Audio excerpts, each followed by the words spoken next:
I probably should have clapped, but it's okay. My hands. Podcasting's hard. I'm sorry. It's very cold in here. Hello, everyone, and welcome to the Video Game Choo Choo podcast. It's me, John. I am here, and we are ready to talk about as much stuff as possible before it just devolves into Pokemon chatter. I know what this podcast's about. I know what's going to happen. Chatter? We have a very constructed argument about the entire taxonomies and ontologies in Pokemon. We have an entire worldview to cover tonight. It's not chatter. It's not idle. What? How dare you? Solon seems to have very strong opinions about what I just said. Chatter. Solon, that move sucks, and you know it. It does. I don't even think that's in the game. It's out, right? It's not. Chatot not here. Chatot's not in. Yeah. Chatter. I mean, there's no microphone to record to record it. You know. Go blow into your own mic, John. Hey! Whoa! Hey! Wow. Sorry, that was a little hostile. But my microphone didn't work on my 3DS, so I would try to blow into it and it wouldn't do anything. And my Chatot was silent. Can you even get Chatot in Sun and Moon? I mean, obviously you can get everything. Can you still record something for it to say? God. That's why they got there's all these little tiny mechanics that they got rid of because I don't blame them, because I mean there's no microphone on the Switch. You can't just blow into your Wiimote. That's not one of the Swiss Army knife bazillion things. The Wiimote, I mean the Joy-Con. No, yeah, the Joy-Con doesn't have a mic. Okay, because I woke up this morning. This was 6 a.m. and I see my roommate doing Ring Fit Adventure, and he's like, check this out. And he puts his thumb on the IR, the infrared sensor that's on the Joy-Con, and it checks his pulse at the time, his breathing rate. And I'm like, what the hell is this? This is magic. And it failed. It didn't work at all. So hope restored, I guess. But yeah, those Joy-Cons are just a dang old Swiss Army knife of weird stuff. Yeah, that's pretty scary. So, yeah, you're here, Solon. Spencer, you're also with us today. Yeah, hi, what's up? I'm ready to talk about Pokemon. Let's talk about Pokemon later, because Yes. I'd like to talk about other things first before we devolve into our nightmare. Uh-huh. No, we're going to evolve. That's the whole point. No, we're getting hit with the de-evolution spray from the TCG. Don't you remember that? Oh, I do remember that. that was haunting. That could happen. Yeah, that never got put in the actual games. And, I mean, we got Everstones. So, yeah, how about we meet halfway, let's all equip Everstones, and we'll get back to Pokemon later, and then we can unequip them and evolve after a bit. We will stay chaste from evolution. Yeah. All right, so what's on the docket first? Not a lot, surprisingly. Solon, you wrote down pretty much every other bit of news that happened this week. What is John talking about today on the podcast? Pokemon. What is Skull talking about on the podcast? Final Fantasy. Nope. Pokemon. Only Pokemon. No Final Fantasy 14. Only Pokemon. No fetch. Only no fetch. Only throw. Basically. So there was stuff that happened this week. It was two things. So should we talk about the current complete disaster, or should we talk about the thing that is slightly promising but might also be a disaster depending on what happens? I mean, we could talk about both of them. I mean, if you're not into Pokemon and you happen to be in the 1% of gamers, the gaming 1%, the luminaries of the gaming world, it's been a great week for you. The people that want to drop $120 on something that's not proven and, just kind of fuck around with it, but then also buy games on top of it, if you're one of those people... Or upward to $1,000 on a platform that is proven and is still $1,000. Those are your options. It's been an interesting week for platforms that are not strictly PC and console gaming.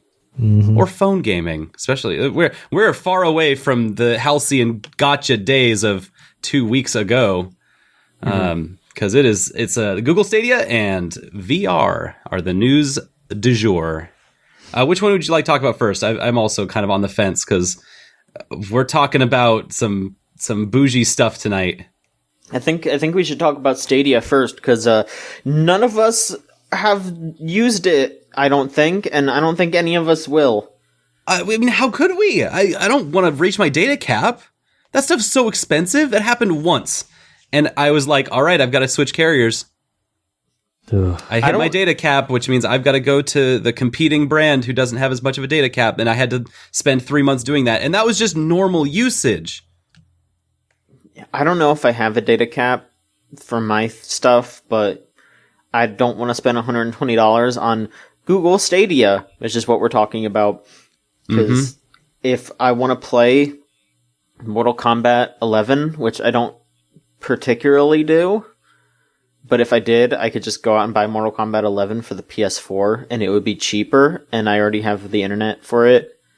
And I can use my fight stick and everything, and it'd be fine. And I don't have to worry about as much lag. Like, there will be lag. It's online, but not as much. If I want to play any of those Tomb Raider games, I could probably buy all 3 of them for under $60 now on PlayStation 4. Mm-hmm. So, that's only 2 games, though. I mean, you have essentially listed about 15% of their entire library. Yes. But that's only 2 games. There's 10. There's 10 others that you could talk about. Well, no, there's 12 that released. No, they released with 22 because they added 10 more the day before it came out. Oh, okay. I see. I did still talk about 15% of the roster there because when I said the 3 Tomb Raider games, I meant the 3 Tomb Raider games because they are separate entries. So, true. Yeah, I talked about 4 games there. I could play Samurai Showdown, which again would probably be better on PS4.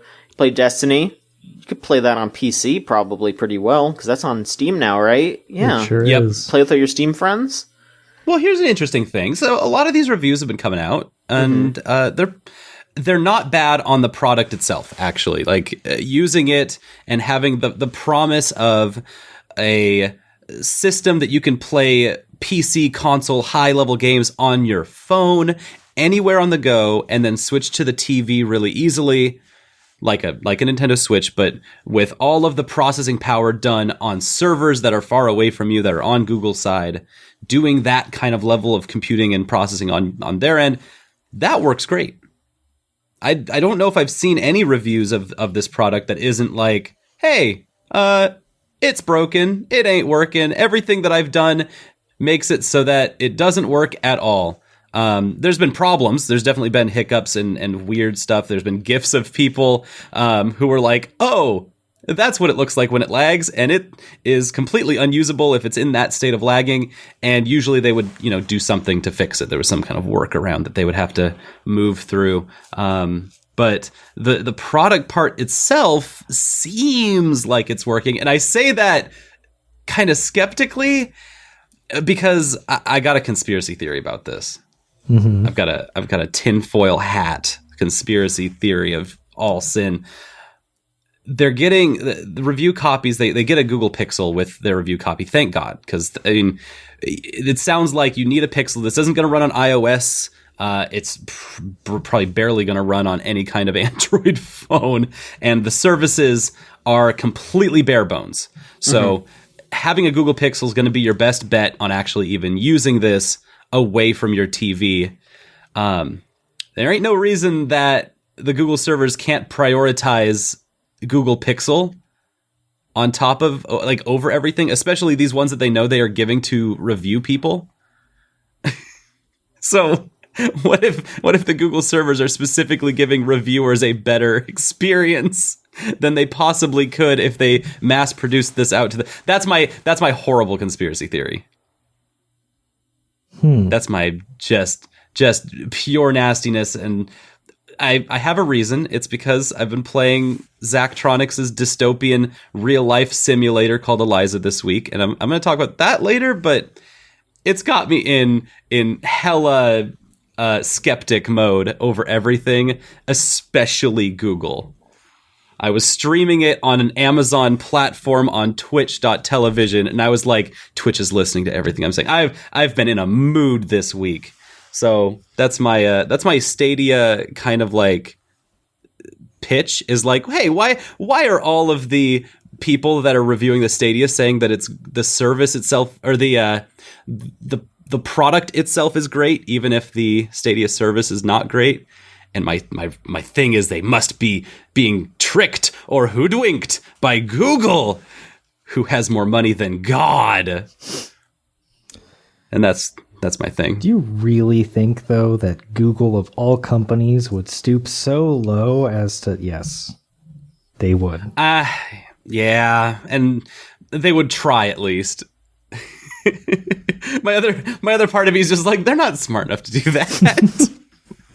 Yeah, or coordinated enough. They're absolutely smart enough. Like, brilliant people work there, but like they can't get it together. We know how these things work.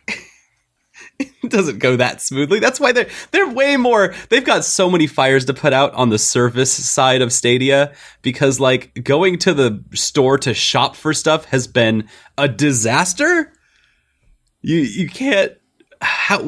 You cannot buy anything on the Stadia unless you are on the mobile version of Stadia.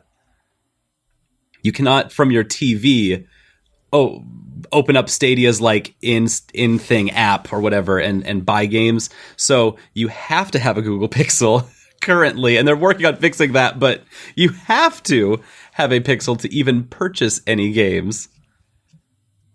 And that's been fun. I don't know if you all have any other thoughts about Stadia, but I saw on the GameZone.zone, our Discord channel, I saw Stu, blessed him, Stu posted a video about folks trying to open up a Stadia controller. Yeah. One of those nice gender-neutral controllers. Whole article came out about them having a gender-neutral controller, and everyone was like, yeah, what? whatever that means. Okay. They tried to do a little gender reveal and it exploded in Google's face, and there were many victims of the fire. And then they tried opening it up. They tried opening up this controller like you would any controller. If you've ever tried to open up a controller, you unscrew it, you pop off the lid, dink around inside. I did this when I was like 12 for my first like public school science fair thing, because I was like, what the heck is in this dang thing, and it doesn't work anyway. So I looked inside an N64 controller and felt all the squishy bits. It was really easy for a child to do. Stadia controller is like welded shut. You can't get into it. You can unscrew the big screw in the back, and it does nothing, because there are heavy hardcore plastic clips on the inside that hold everything together so tightly that if anything goes wrong, you are directly instructed without any kind of like, there's no manuals online to tell you like there would be for any other controller, to tell you how to get into these kinds of controllers. Just, you're either going to have to send it into Google and get it back in 4 to 7 months or however long it takes now for controllers to get fixed like that. Too long. You'd have to go through Google's whole system. Or you can do what they did, and you can get a rotating saw and open it up. You could just saw it open, and what they found inside was a very... Most of the controller is actually really solid, and then there are some parts inside that are not so solid, that are just weird. They've got brackets in places that other controllers would just, not need those. They've glued the what are they? The rumble packs, the little rumble weights that are in controllers. They just glued them to the inside of the entire controller and the housing, and it's just it's a weird thing, and it's weird that they won't let you inside of it. Like, I know Google's like all about that, but like, it's a controller. Yeah. Oh, it's got the microphone in the back too. Unlike the Switch that doesn't have a microphone, Google's controller, Google Stadia, does always listen to you. That's nice. In case, no, someone's listening, right? Of course. So those are all the things that I know currently about the Stadia, and it feels like not much, but I also don't know how much I could possibly learn about this, because every time I look, it is just kind of the same muddled, like, all right, this is a thing that's happening. How is this going to feel for consumers? I don't know. It's I guess we're just not there yet, even though now the Stadia is actually in the hands of people who are professionals who know what this is, what's about, and we're still kind of in the same quasi unreal state of like, I don't know. I guess we'll just have to see how it scales out. Which just reminds me of where we were 10 years ago with OnLive. I guess it was like more than 10. Yeah, more than 10 years ago, I think. Where it was just like a whole bunch of people were like, oh, it's working. That's cool. Will it get adopted? No. Okay. So that's the update on Stadia. It's in the hands of people and we're still very confused and lost. And Doom Eternal is still nowhere close to being out. Yeah, well, it's just gonna be bad, because, Google Stadia is a bad idea. It's just companies trying to take ownership away from consumers more and more. Which sucks. that's the whole gold rush, is that they want to, de-platform all of the physical software that you can buy in stores and just have it be on their store so that you don't technically own it, and they do. It's a weird disruption to console and PC gaming that, I mean, so far, I don't have much of a reason to be afraid, I guess, is because it's Google. Because it sucks, but as soon as they figure out a way to make it work, then we're in trouble. That's true, but there's also just as much of a chance that Google will just fuck it up and cancel it. Yeah. Because they do that all the time. I guess so. Just like, this was kind of in your alley. We found out this week that, who's our best friend, who does all of the, retro PC, the game console archivist person that we love and adore. You have to be more specific. Lazy Game SNK Reviews. SNK 40th anniversary, and Frank Cifaldi. Cifaldi, thank you. Cifaldi came out and said that he was the curator or idea person behind Stadia's San Francisco display, where they displayed the upcoming Google Stadia in an empty glass case next to a copy of E.T., a Power Glove, and oh god, what was the last thing? Another American. Was it the Virtual Boy? Was it I don't think it was the Virtual Boy, but it was like another like big failed futuristic type of console. Maybe it was a Virtual Boy. Was it the Virtual Boy or the Jaguar or? They had a bunch it was the Atari Jaguar. They had a bunch of popular things like successes, and then a bunch of failures. It was really weird. And it just photographed so perfectly that you could have E.T., the NES game, you could have a Power Glove, and I'm pretty sure it was the Atari Jaguar, all next to an empty glass case that just said Stadia? Yeah. Are we the next? And it just read like we're the next big disaster. And Cifaldi was very frustrated to be like, well, we got paid, but this is not really what we wanted, and the copy that I gave to them was a like in-process thing that they just printed right away. Mm-hmm. Yeah, it had a bunch of typos, and he was just like, "All right, fine, go ahead, y'all." And they just did it. They just put it out there in San Francisco, or just on the streets for everyone to see outside of Google. Mm-hmm. And that's kind of how I'm wondering if that's going to be the metaphor continuing for Stadia. Because I only hope, because the alternative just seems that much worse. We'll see how that goes. So I guess the other thing that we could talk about is Valve is back, everybody. Yeah. As our buddy Jeff Keighley says, they're back with Half-Life Alyx, The new pre-sequel starring Alex Vance from Half-Life 2. Hell yeah. She's back, you play as her, and it's all in VR. So fuck it. Oh. Oh. Well, you had me in the first half.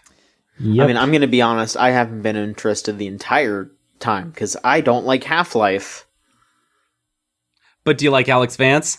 I mean, she's pretty okay. I like some of the characters in Half-Life, but... I know, right? That's the frustrating part. So I don't like playing Half-Life, because all Half-Life is Valve... Like, people freak out about Half-Life. People treat Half-Life like it's this big phenomenon. Half-Life is Valve releasing... they're writing a story around their physics engine testing. That's what that's what those games are. It is testing their physics engine. They made this game because they wanted to figure out VR. That's it. They'll make some other legit game in a couple of years. They'll make Left 4 Dead 3. They'll make Portal 3. Some other big release that is an actual game that you should be interested in, VR or not, after they stop experimenting through Half-Life. Because that is what it is. Well, yeah. I fucking love Valve games, except for Half-Life. And Dota, but that barely counts. But, like... And Half-Life, Artifact. Yeah, and Artifact. Just I'm talking about Half-Life. That one. Yeah. We have to consider it. Game of the Year's coming up. It's 2019. That was this year. Yeah, I know. I bet it was. I mean, first-person shooter, Valve games. Yeah. The good ones are the ones that they made after they stopped fucking around with Half-Life. That is my opinion. So you're completely right in so much that we need to recontextualize that Half-Life has, before it just dropped off the map completely, has always been a joke about how it's entirely seesaw platform puzzles and gravity gun physics and guarding an elevator. Just guarding so many elevators. Just waiting for an elevator to arrive. So getting excited over something that's supposed to be story based, but is also in VR, is a weird kind of like there's two different pieces here that don't quite go together. Mm-hmm. If I were really interested in the VR, then I wouldn't care about the story. I don't have to give a shit about Alex Vance because this is a VR like you saw the hacking in the trailer where it's like, oh, I get to wiggle my fingers and do like finger hacking cool tricks. And then the other hand, you're shooting guns over each side of your body. That's cool. That's fun. There's little gimmicks here. Nothing that if you're a big VR fan, you haven't seen before, but it's there and it's probably going to be really clean feeling. That's what everyone's kind of hoping for in that realm. On the other side, there's Alex Vance being introduced to the Half-Life series through this game because this is going to take place between Half-Life 1 and Half-Life 2. There's Black Mesa, there's Gordon Freeman, there's all these like things in between. The trailer shows a bunch of new characters with fun voices. There's throwbacks, or I guess they'd be like throw forwards to events that happen in Half-Life 2 and lines that came from Half-Life 2. But I don't know if maybe there were some people that were playing Half-Life 2 for that. I don't remember myself because I know I played through like all of those games in the orange box, but I don't remember anything about them because I immediately spent all my time playing Team Fortress 2, which has the better lore. Ooh. Well, because they like put lore in it at all. Yeah. They like drip fed lore. They continue to. Yeah. We're still waiting for that last issue of the comic. Sure are. God, that's scary. That's not fair. So I've liked Half-Life games from a nostalgic point because they were one of the games that I would watch. I'd like be sitting next to my dad while he was playing it on his computer. And I've always liked them. But my favorite parts about them aren't really like the physics engines or like the plot. It's the like exploring all the parts of facilities that you don't get to see because like they're always behind doors that say employees only, authorized personnel only. Those are my favorite parts in Half-Life games where you're like going through some shit and it's like, oh man, there's a bunch of like murky water here. I got to figure out how to get to the other side. Let me just like pull some levers and turn some valves and get to the other side, and then, oh shit, there's monsters. Cool, let me crowbar them to death. How did monsters get into here? And then you actually like find out how they got into there. And so I understand what you're saying, and that's a really, really good point. Because who's making this game? This is the Campo Santos people. Yeah. Some of them are working on it. It sounds like it's all hands on deck for Valve at the moment. Yes. They picked up Campo Santos people, and those folks have said, hey, we've been working on this for like 4.5 years. Thank you for finally like getting to celebrate this with us, because it's been a long kept secret over there. So if you're looking for like, environments that are places that you can move through, that can help tell a story through like different types of ambience and stuff, you've got a really good point. And that I have no reason to believe that's not the entire focus of this. Yeah. Because that would actually make sense. That would bridge the gap between VR. Like, why is this in VR, and why do they want to focus on Alex Vance in the gap between Half-Life 1 and 2? Well, maybe there's a facility they want to tell a story about. Or maybe they're lampshading that for us. I don't know. That could be interesting. I could see that. I hope it goes well for them, so that we can start getting those other games that John mentioned, because it just would be nice. Are all those games going to come out in VR, though? I mean, I don't care. Left 4 Dead in VR sounds neat, but it would be nice if they aren't only VR, Right. Unless they're going to start making like VR like way more accessible to people, way more affordable to people. So that is the idea with the Oculus Quest, or is it the Oculus? Yeah, Facebook's Oculus Quest. That's the one, if my research was right, because I had to learn everything about VR in the last 3 days. If I was right, then that's the one you don't need a PC for. That is, they're actually trying to make VR as like a standalone console that you don't need a PC to attach to do the computing for you. I don't think that this game is on Quest, but like that idea is one of the directions that VR is headed in, is that it can be a standalone console of its own, probably ostensibly to, be like the Stadia and be like the Switch, in that you can then have a more mobile device that has a storefront on it, that whole idea. But it's a really cool thing. It's a cool idea. I like that thought. And this really tells me that they're looking to pursue VR. That I don't think that they would, put all of this time and effort into putting a full-fledged Half-Life game into a VR space if that wasn't like the direction they were headed as a company. Yeah. That said, they do make their own VR headset. So the Valve Index is a big chunkin' $1,000 piece of equipment that you fills up an entire frickin' room, and you get to live in your video games for a bit. And that is one of the things that it's out on, but it's not the only thing. So there's a couple of other devices, HTC's Vive, and one of the Oculuses, something, the main Oculus big thing that's out right now. That those are like, and a Windows one. There's a Windows headset also, that are like the main 4 or 5 things that you can use VR right now. All the high-end ones, these are all going to be about $600 to $1,000. And then not including you needing a new graphics card if yours is not top of the line already. So like, it's a big money investment, and they're making sure that Half-Life is accessible to a very specific, niche, expensive group of people. It's very strange. It's strange to see like a company that we haven't heard of putting out a big hype trailer for years. I mean, when was the last time that Valve put out like a big hype trailer for something? Because for Artifact, it was just like, I was going to say the first couple of seconds of the Artifact trailer when they thought that it wasn't going to be a card game. That was probably it. Well, all the lead up to that was like, here's what's his name, the designer for that game that did Magic and Richard Garfield, I think. Yeah. They were like, here's Richard Garfield, here's his thoughts on numbers.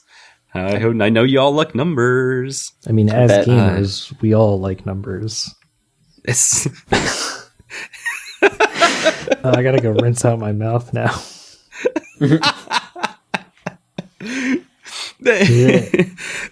It was a very different like hype cycle for that game because it was a very different type of game. And then before that, what, Dota? Yeah, it would have been Dota, I'd think. So it's been slim pickings from Valve, and they're like, all right, we're out here on a device that has, I think, like 1% saturation rate in the gaming markets right now. We are literally selling this to 1% of people, which means they must assume and think that it's growing in a big way. And the only thing that could lead me to believe is that they're expecting something big in a week on Black Friday. Mm-hmm. Maybe they know something about VR that's going to change really soon, but if there's like a big price cut in VR next week, we'll know really soon. But that could be something that's like the go-to hot ticket item this year that puts it in more people's hands, and maybe we're going to do some VR in the future. All right, well, let's see how it goes, I guess. Yeah, no time to wait. Like, it's just a week from now, so like we're going to know real soon. I mean, so here's the thing. Like, if Valve is putting everything into VR, like they are with this game, then maybe there is a big confidence boost in VR. Maybe there's going to be a consumer boost in VR for that.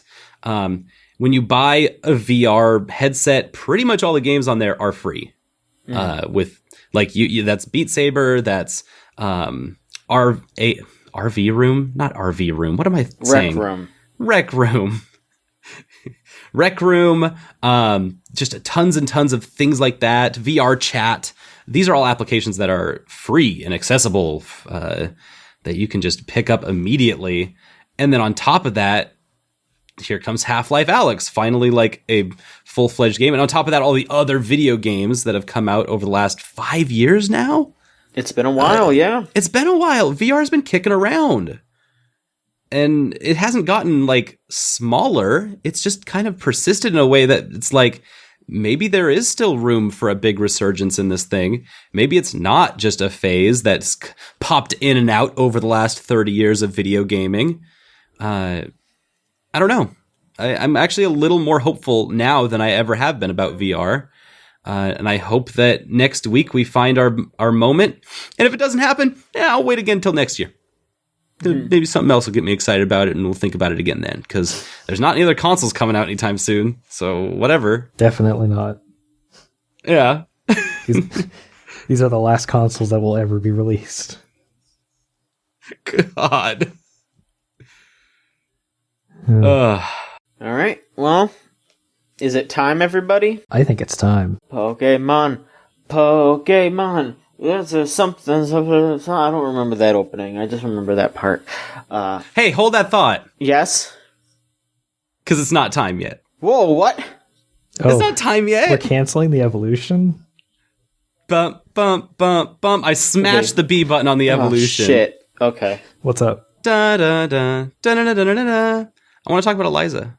Oh, yeah. Sorry, you talked about it a bit before. I didn't know if you wanted to keep talking about it. I'm sorry. I want to... So I played a game this week. I'm actually playing. I'm going to finish it tonight. I'm playing this game. It's called Eliza. It's a visual novel by Zachtronics. Which, if you know Zachtronics, they've made a bunch of incredible games. Exapunks, Shenzhen.io, a bunch of heavy systems-driven games that make for very good GIFs. Extremely satisfying things. Yeah, I'm a big fan of Infinifactory and Opus Magnum.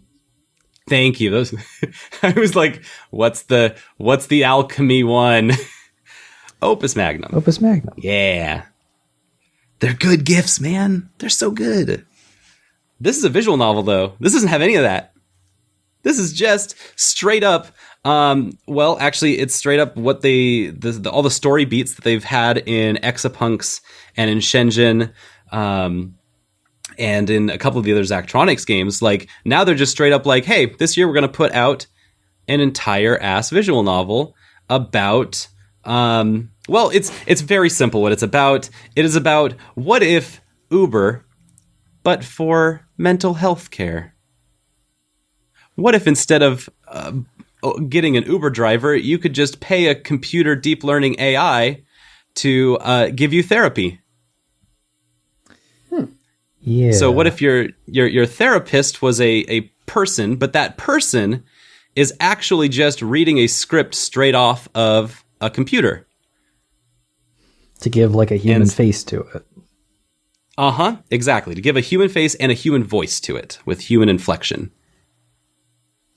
So it's a very interesting premise. And I would hesitate to spoil things from it, but the thing about this game that's been getting me is that I'll be like, all right, I know exactly where this is going, and I'll just say it. And then the very next line, it will confirm that entirely and go into it immediately without like any hesitation. And then I after that point, I'll just be like, wait, I wasn't ready. I thought we were going to build up to this kind of reveal. So you come into this company, Eliza.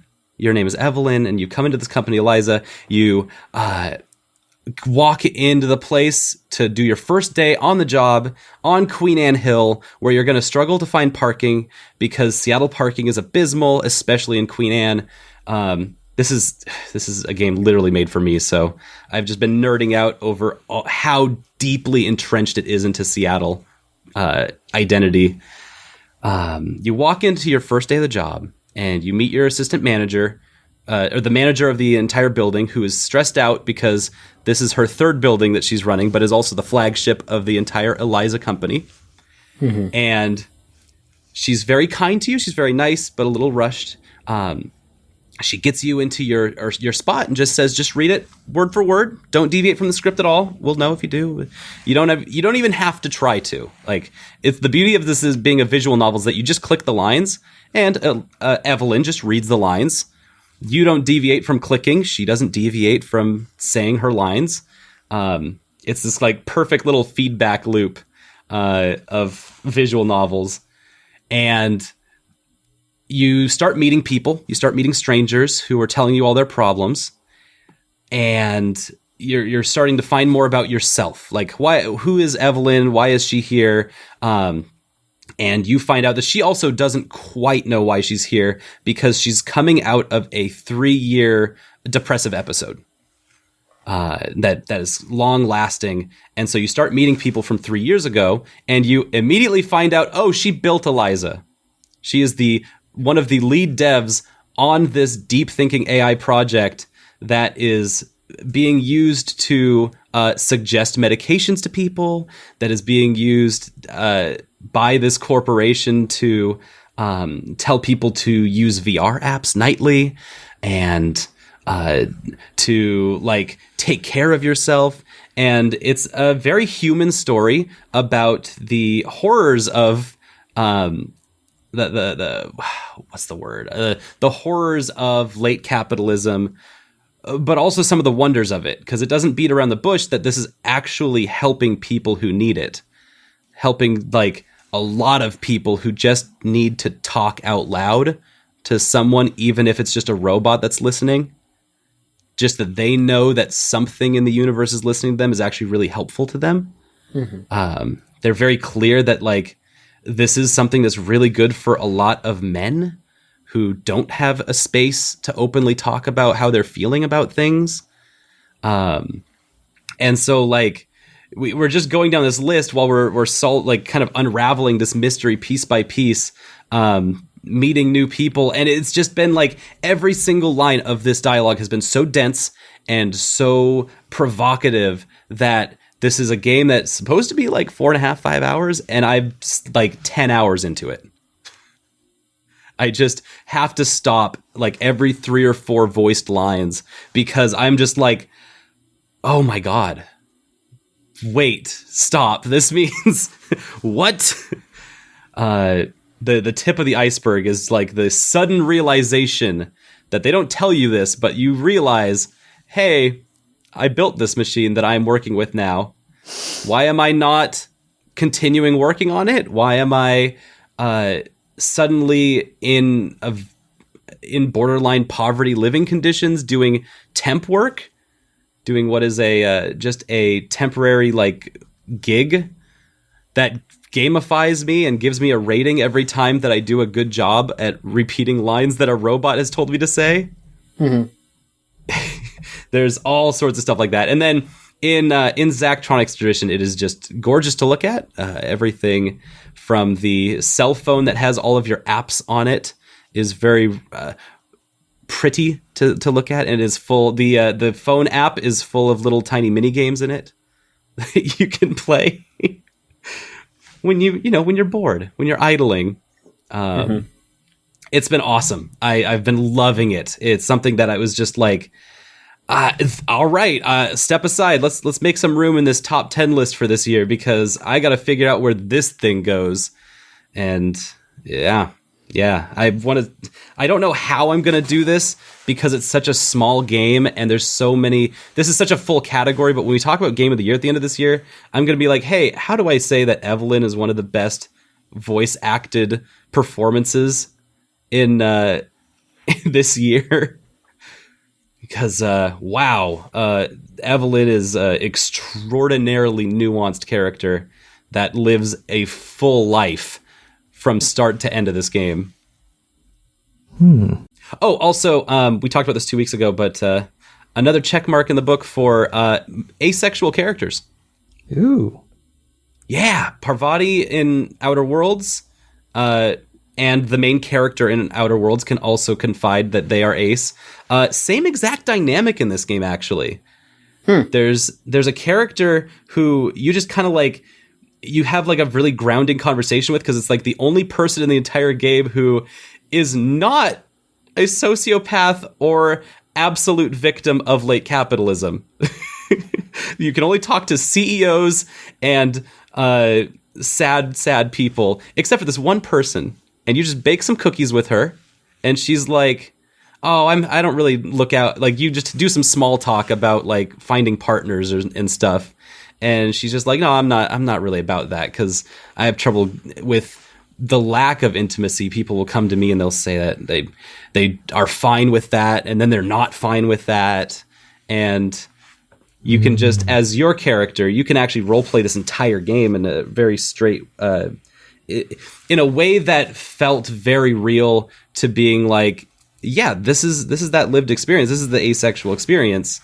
One of them, one of many. But it was just like, oh, this is beautiful. This is nice. It felt very genuine and real. And it was exactly the same feeling that I got with Parvati when I got to be like, yeah, my main character here is ace. This makes perfect sense. That's why I've been so like against flirting with everyone in this game. They give you the options because those routes to play through the game are available too in Outer Worlds and Eliza. But also the routes to not do those things have other kinds of payoffs that are valuable too. And it was just like, wow, it all clicked for me. And so I had that happen twice in like 3 weeks span. I was like, this makes sense to me. This actually makes a lot of sense to me. So yeah, I've been having a great time, and also kind of been in hell because it's a game that goes a lot of places.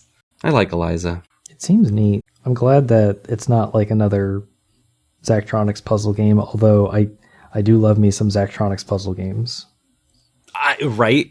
I do too. And to know that like this has come out, this is a year after Exapunks. These are, you don't have to wait long for Zachtronics games, apparently. I don't know how he does it. I don't know how Matt Burns does it, but they've got them flying off the shelves.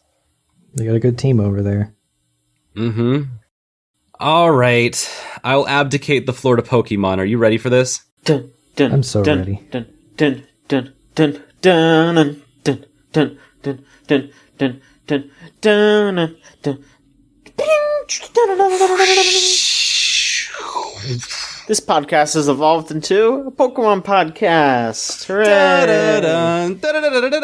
All right, so what does the Pokedex say about your new evolved video game Choo-Choo? That we're a monster and we have 17 eyes, and when people go to sleep, all they think about is trains. Well, okay, if you don't count Kurt, we do have 18 eyes as a staff. I think that sounds right. I don't know how many. I don't know anymore. I've lost count. Full 20 with Kurt. It'd be 18, I think. So I actually just beat the champion like 2 hours ago. Oh, Congrats. wow, congratulations.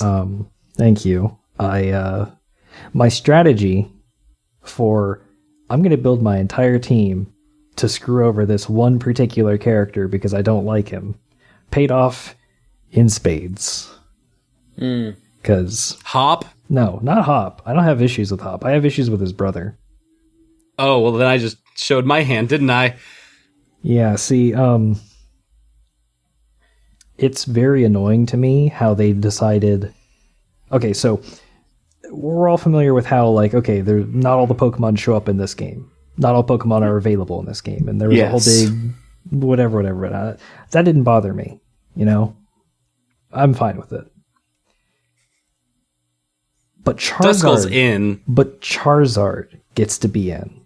None of the other starters from the other generations get to be in. But Charizard gets to be in because we got to give the champion a Charizard. And I was sitting there going, you know, Charizard's the reason none of the other starters have the flying type. And Leon, I'm going to tell you why. So I got a Pokemon who knew Stealth Rock. Yeah. And my it's actually, the best part is, it's my favorite Pokemon. Bisharp can learn Stealth Rock. And you can just get Stealth Rock as a technical record. So I went and did that, and I just bought it from like a dude in the wilderness. It's like, hey, teach my Bisharp how to hide rocks on the field. And the first thing I did was throw out those Stealth Rocks, and let me tell you, seeing Leon's Charizard, who is just like always with him, always talks about him. It's in the first cutscene of the game. See that fucker's health go down to half health? Immediately, as soon as you send it out. It was so good. Although I will say that like my Bisharp, she immediately after putting out Stealth Rocks got immediately like demolished because 4 times weakness to fighting type is a disadvantage. So I'm not going to spoil that fight because it's a fun one, but love you, Stealth Rock. Yeah, I had the exact opposite experience with it. Oh no. I don't know what I was thinking, but I absolutely walked into the championship fight, this thing that we have been working towards from the very beginning of the game, with almost entirely steel and fighting types. Uh-oh. Oh no. And I felt like such an idiot because I was so happy with my team. They're all very strong Pokemon, and I'd been doing a really good job the entire game of keeping them alive and doing good work. And I didn't have much of a problem with any of the other teams because they're more monotype based or just not as strong. And I just happened to hit like a level cap at the exact same time as realizing that all of these Pokemon that I put together, my team, which was entirely built out of just spontaneous, like, oh, I want that on my team. Ooh, that's fun. Oh, that's cute. Let's put that there. Oh, I got to get this in a Pokeball. And it just ended up being like, okay, well, here they go. Here's my bug ice type. That's not good. Look, Snom is... Can we all agree that Snom is the greatest Pokemon ever created? Oh, yes. Yeah, Snom's pretty good. Snom I don't know is if greatest, Snom is but unimpeachable. There is a subsection of all the new Pokemon in this game that are like really simple in design and shape, and they are like all my favorites. I was telling my roommates, like, half of the new Pokemon they added are just an orb with some stuff on it, and the stuff changes, but the orb remains. Phalanx? Orbs. It's just a bunch of orbs. It's just a bunch of little Mega Man villains. Snom has the right size, the right build, the right name, The worst stats? and an unfortunate but very interesting type. And on top of all of that, the only way to evolve it is by love. Oh, of course, you got... Whomst among us doesn't love Snom? No, after finding out that it doesn't evolve at level 45, which I took it to, and then I was like, oh wait, this probably evolves by happiness, huh? I just filled it with berries immediately. And it became a bug ice type that had an entire hail team set in, like, it was just born with it. It has Aurora Veil. It has and I was like, oh, this is so cool. It's just a snow moth. It's just this beautiful snow moth type Pokemon, and everything made sense there. Which I can't say for a lot of the other Pokemon in this game. There's a Boltund is the one that comes out to mind immediately. Nice little Corgi Yamper evolves into, it's a dog.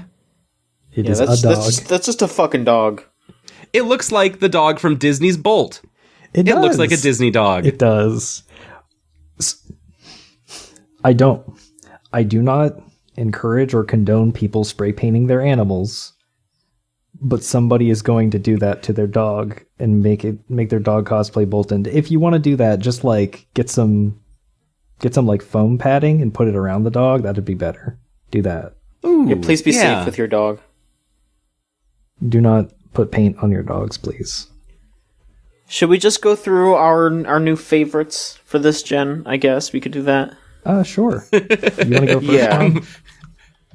Yeah. Yes, because not only did I catch this Pokemon shiny, but Solon did.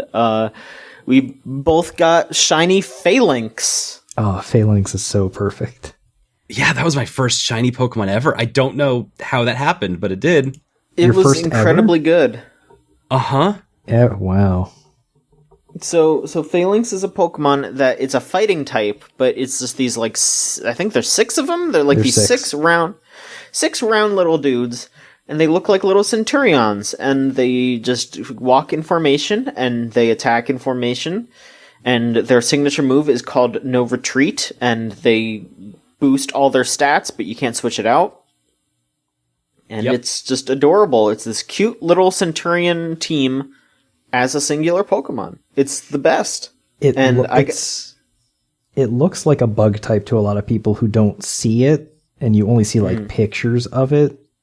Yeah, I thought it was a bug type. I thought it was a centipede. Just looks like a weird centipede thing, and you're like, oh, okay, whatever. And then like you see it in game, and you're like, those are just like 6 little dudes. They're just little guys. I love them. I love Phalanx. I caught one and named them the Lads. And I love it. We'll never get enough of the Lads. I caught my shiny Pokemon a couple hours after winning the tag team championships, defending them with Scott, the video game Choo Choo tag team champs that we defended last Sunday on WWE 2K20. And so I just named them after us. It was the Grinder Boys. Oh my god. That rules. I named mine Spartacus. There you go. Yeah, it's got the helmet and everything. No, it was Leonidas. It was Leonidas, not Spartacus. Leonidas. I get them mixed up. I apologize. Spartacus is from Fate. That's why. I'm thinking about Fate tonight, folks. Solon, do you have a favorite that isn't Phalanx? Because I mean, we're all in the Phalanx fan club right here. I know. My actual favorite, I wasn't expecting this at all, but Berserker. Ooh. A mono steel type it's Meowth's just a little Viking, and it just having it in my team for almost the entire game. Just I kept falling more and more in love with it because I was just like, wow, this makes so much more sense.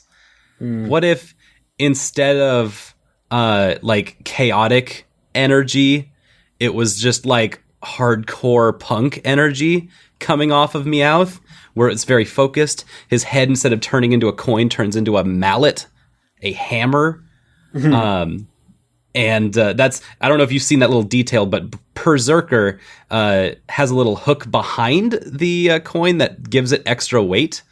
And it was just a nice little touch that makes it be like, oh yeah, his main move, Head Smash, works perfectly.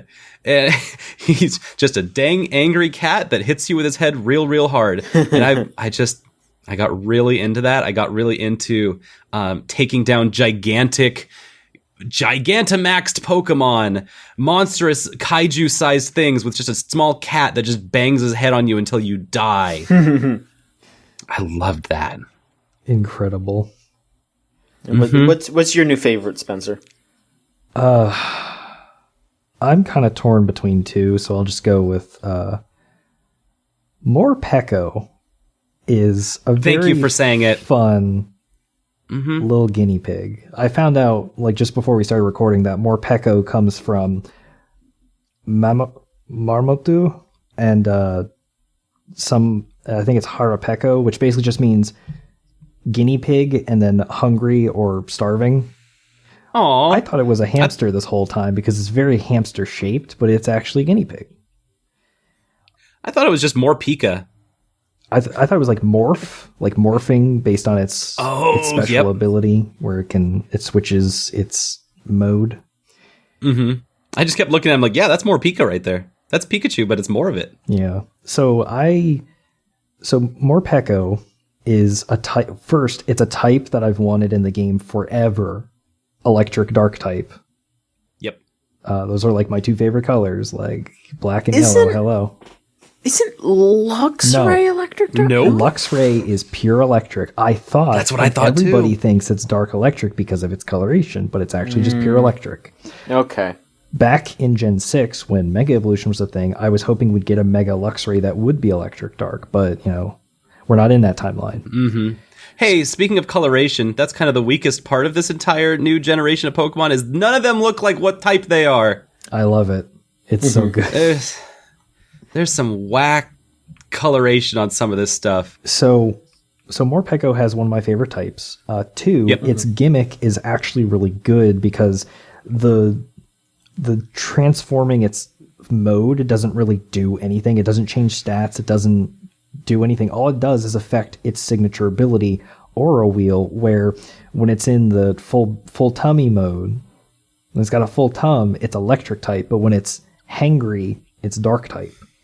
So you get two types out of one move. And the move, by the way, has more power than Earthquake and always gets stab. So it's very powerful.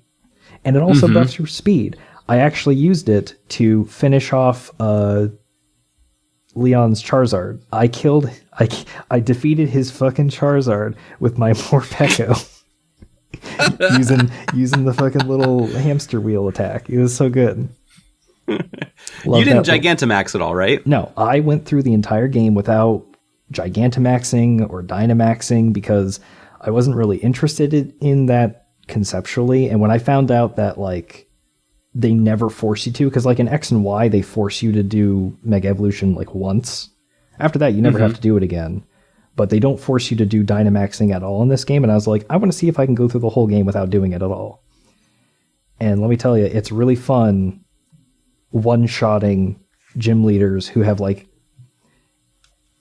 supersized their fucking Pokemon. And then it's just like, nah, my bird's going to peck at you and you're dead. Goodbye. Hell yes.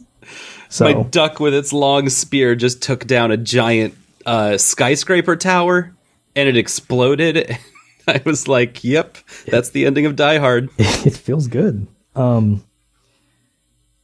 I love Morpeko. It's the only Pikachu clone that I've ever like caught in a game. And then it's like, this is on my team forever.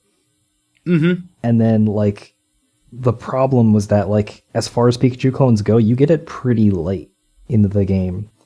Like, it's first accessible before, like, the 6th gym, and I remember, like, Plusle and Minun being available, like, before you even fight the 3rd gym. So... Right. But it's because Morpeko's fucking a beast. That's actually a really good thing, because you can also catch Pikachu very early on. Yeah. In the very first area, you can not only catch a Pikachu, but also get handed for free another Pikachu if you played Pokemon Let's Go Pikachu. And, like, I'm glad Morpeko gets breathing room. Yeah. Love it. Love that little guinea pig. Aw. I've got a bunch of these that I don't love. I don't know if we want to go to that direction, but I mean, I won't say no. The very next Pokemon after Morpeko in the Pokedex is Qfant, which is like one of my least favorite Pokemon I've ever seen. You don't like the Copper Elephant Pokemon? I don't like the Copper Elephant Pokemon. Maybe it's because I don't totally get it, where it's coming from, but I was just frustrated fighting this cute little elephant that is for some reason a Steel type, and then it gets extremely big, and when you Gigantamax it, it covers the entire screen in nose. It's completely illegible, like as a Pokemon when it's in big form, and it looks like some kind of DreamWorks cartoon character and not like a Pokemon. I gotcha. It took me way too long to realize, oh, Qfant is an elephant. It's a Steel type because it's like a crane. It's supposed to be a construction Pokemon. And I'm like, how am I supposed to know? It's got big eyes, and it's got like way too much ornamentation on the things that are not its nose. And it's got big ears. Like, there's so much going on with this Pokemon that I was just like, every time I see it, I'm overwhelmed, which is most of my critique with like a lot of these other Pokemon. They're extremely ornate, and almost all of them are human form or anthropomorphized in a very big way, and they all look like DreamWorks characters. Especially our new dragon friend at the bottom, who looks just like How to Train Your Dragon. Oh, that was actually the other one that I was going to say is one of my new favorites. It's a really good Pokemon, but also it does look like Toothless. A little bit, just a little bit. So the thing that I don't like about Copperajah is that it reminds me. I was trying to think, like, why did they put this Pokemon here? And then I was like, oh right, the British Raj. And I was like, I don't know if we should be talking about that with Pokemon. That's at least that's where I thought they were coming from, because it's like a lot of British culture has, you know, appropriated stuff from the many years of empire, like tea being a common thing and curry being a thing. And it's like, I don't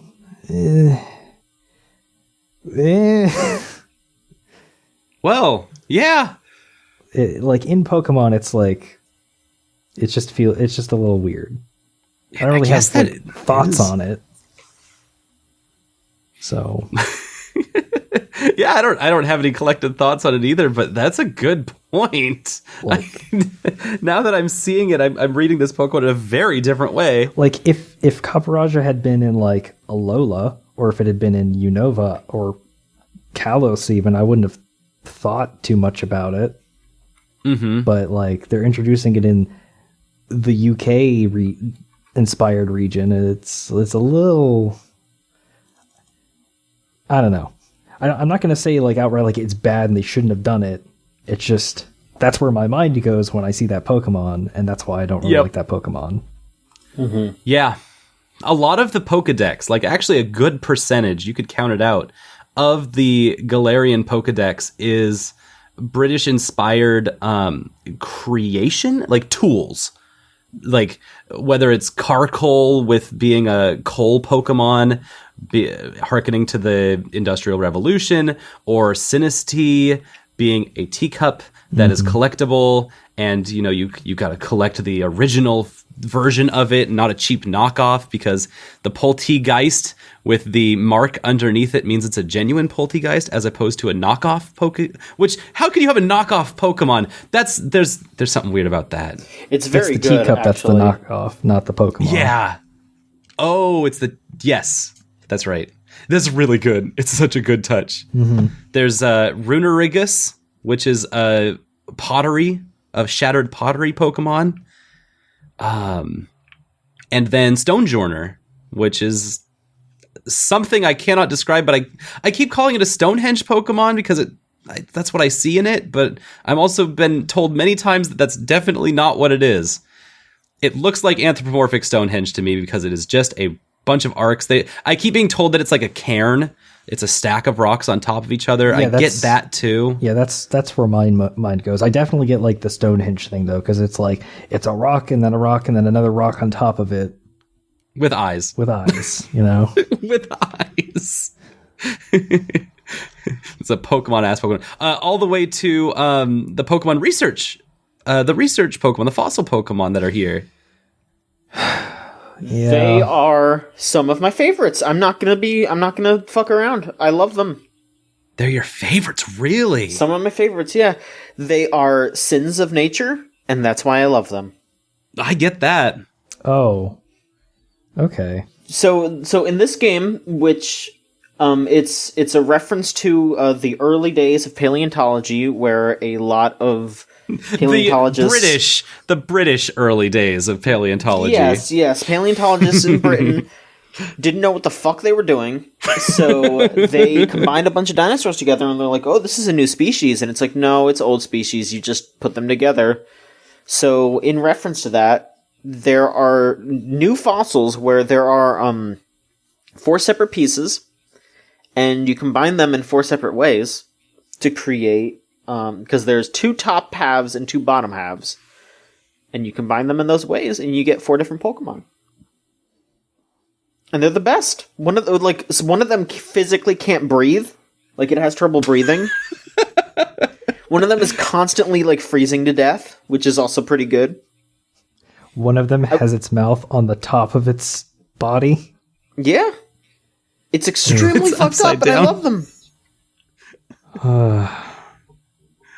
Yeah, no, there's some problems here. There's some beautiful problems to this. If you read the Pokedex entries, they are all exactly as like unreliable of a Pokedex entry as ever, where it's like the Pokedex is basically just guessing how this Pokemon could have possibly lived, when it's like, no, we've created this abomination because we're bastards.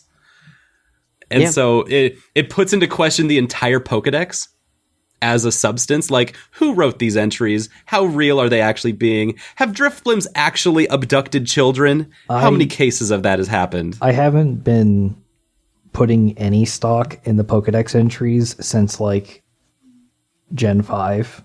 When I took a break from Pokemon in Gen 4, and I only really played a little bit of Gen 3 because like my brother had the game. It was like his, and I would play it on occasion.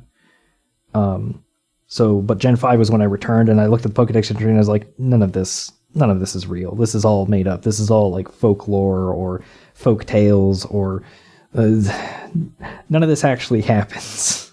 Because the thing that really killed it for me though is that like the Pokedex or Game Freak or whoever, they don't know how like mass or like weight or height works. Because like if you look at the Pokedex, when they're like, oh man, this Pokemon's like Wailord's like so big, but it only weighs like this much. And then if like you do the math, it's like, okay, well Wailord would be lighter than air at this weight. It either has to weigh a lot more, or that's basically just a ghost. Yep. Farfetch'd is like 350 pounds, but only 2 feet high. It's like, no, he's not. I mean, it's just, I think at some point they kind of realize like, oh, this is just supposed to be kids writing this down, you know? They don't know. Maybe that's it. I could see that. They don't know what it's supposed to be. I had it suggested at one point, what if there was a Pokemon Pokedex game where you fill out the Pokedex as accurately as you can on your own, like Return to the Obra Dinn? Where you had to, like, in that game, fill out who was the deck, who was on the crew, and where were they, and where did they die.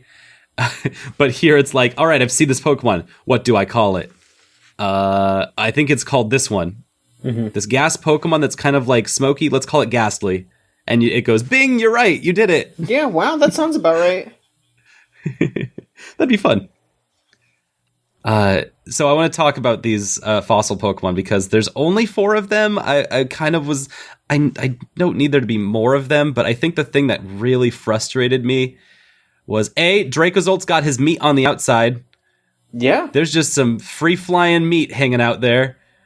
Mm-hmm. And the main part is that I couldn't put them together. Like, I can't make these Pokemon whole, and something about seeing these just makes me so depressed and sad that I can't help them, that it just shuts me off completely, because I see Dracovish, who is my favorite of the 4, and this dragon bottom that is so cool looking.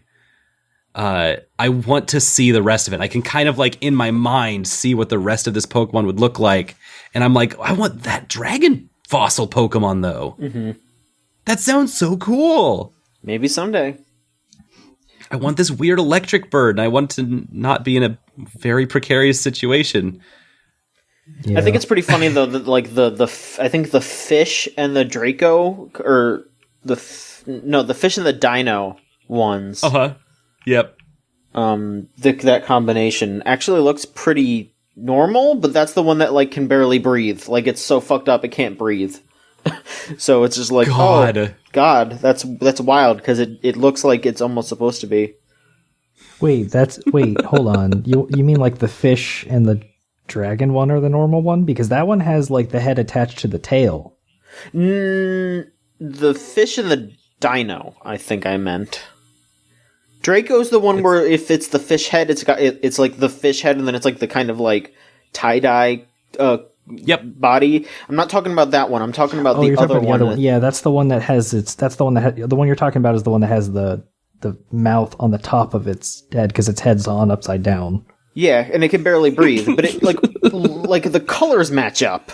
Yeah, at least I'm with you. I think the story in the Pokedex is that Dracovish, a water dragon, the top part being a fish, means that it can't breathe out of water, but it can only move out of water. Poor thing. So it has to like move between puddles of water so that it can breathe, but it can't be in there for very long or else it can't eat. It was like such a sad story. Yeah, I love and hate these Pokemon so much. Here's something shocking. The 2 water type Pokemon here are like, I think 25% of all water Pokemon in this generation. Yes. I had a friend who was playing through Sword, and somehow he managed to get through most of the last several months without getting spoiled on most of the stuff. Mm-hmm. Because the day that they announced, like, oh, we're going to do a whole bunch of, we're going to do a new Pokemon gen, here's the starters, he decided, okay, I am not going to get any spoilers on this. I'm going to mute Twitter, get off of Twitter. All of my Discords I'm in, don't talk to me about it. Yep. He got spoiled on a few things here and there, but he got through most of the game without getting spoiled on a lot of stuff. I just lost my train of thought. So he was looking at the water types. He was looking for water types. And he's like, okay, so I need a water type Pokemon for my team. I don't want to use any old Pokemon. Yep. And I don't really like Dreadnought or Barraskewda. Yep, because those are the options, and they're not great. You can get Charlie Brown ass looking turtle, or you can get stupid fish that's way over designed for being just it's a stupid. I hate Aerocuda so much. Oh, I love Barraskewda. It really is. It's got a dumb mouth that like twiddles up like, oh, I'm so fancy. I'm such a smug little fish, and I'm like, no, you're a normal fish. You're just a fish. There's literally nothing special about you. Where's Croconaw? Not Croconaw. Where is the chomping fish, Sharpedo and Carvana? Where are those? Where are my guys? So I like, my friend's like, I don't like those 2 Pokemon, and I'm like, okay, well, you picked Scorbunny, so Sobble is out. Yep. And I looked up and I was like, okay, well, you have 2 options left. And I was trying not to spoil, and then I pointed out, like, oh, the fish half of like the fossils is shield only. So I said, oh, but they're shield only Pokemon. And eventually he kind of figured out, oh, they're fossils. And then I was like, you're not going to like them. And then he eventually managed to like decide like, okay, I don't actually like these. I'm just going to settle for Lantern. Yep. There's no water Pokemon in this gen, just like there's like no fire Pokemon in a lot of gens. There's no water Pokemon this time. I mean, honestly, that's a good thing because water Pokemon are like 90% of the time the most popular, the most like used type, because I think it's Junichi Masuda's favorite type. So I think, especially because Masuda had less, I guess, art direction involvement, I think they pulled back on the water types. Yeah, I can tell. His only choice after that would be Cramorant, the comedic timing Pokemon. Yeah. And probably one of my favorites out of... It's one of the only ones that's super weird that I'm like, all right, I'm into this kind of weirdness. Yeah, he wasn't fond of Cramorant either. What? At least as far as like using it on his team. Actually, yeah. I don't think I could ever use a Cramorant because it's such a bulky thing, but it's so funny! He dives underwater and comes up with a fat Pikachu in his mouth and then shoots it at you! Well, that Pikachu as a missile! That Pikachu was surfing in a no-surf zone. It sure was! This is a dive zone only. Mm-hmm.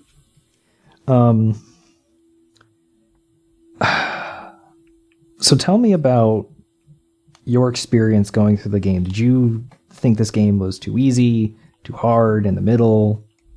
Was it too quick? Was it too long? I feel kind of weird about this game. I think I got through it pretty quickly, but that is a different problem than what I think a lot of people have. Like, I feel like so many people are complaining about the EXP share, complaining about the difficulty. I thought it was the same difficulty as it's always been. I thought the EXP share kept you at like the right level. I mean, I was around the level of every gym leader that I fought. And you know, I wasn't beating them because of my level, it was because I was using type advantages. So I don't really know why people were complaining about the leveling. What I did you do any raid battles? I did those things where you'd fight a gigantic Pokemon with 3 randos. I mean, I did some. I did some raids. I did some of the like catching and all that, but because that's where I found people started to really outpace the level curve was if they did a bunch of those. Yeah, I kind of feel like they maybe should have just kept the like Dynamax and Gigantamax. I feel like they maybe should have like gated that off a little bit more, just to make it so people didn't overlevel. My big complaint is just that there is nothing to do other than the gyms. Like, and I think that's why that game feels so fast. I think it is shorter than Pokemon games usually are. That's because there's like no evil team. There's no side stuff. Like Team Yell is not an actual evil team. They don't fucking do anything. Yeah, they don't do anything.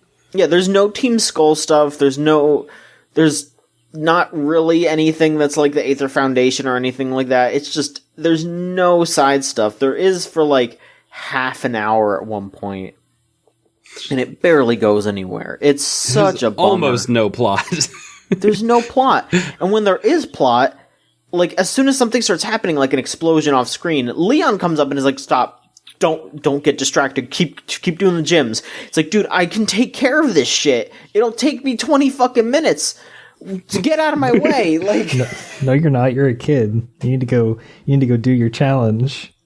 I've been a kid for 20 fucking years. I can do this shit. So I actually found the game to be a little bit challenging. Not terribly challenging. It is still a Pokemon game, but I found it to be just a little bit challenging. But before anybody says anything, I want to point out that I was playing the game in set mode.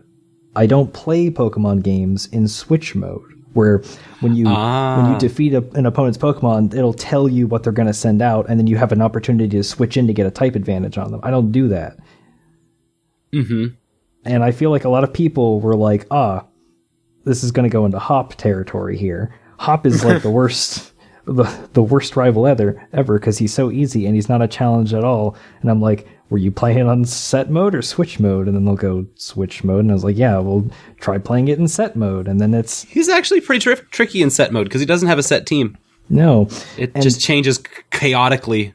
And the second he started fielding a Boltund, I was like, oh, he's actually going to counter my strategy, because my strategy up for most of the game was send out Corviknight, use Hone Edge a few times, and then sweep their team, because they can't do anything because Corviknight is very tanky.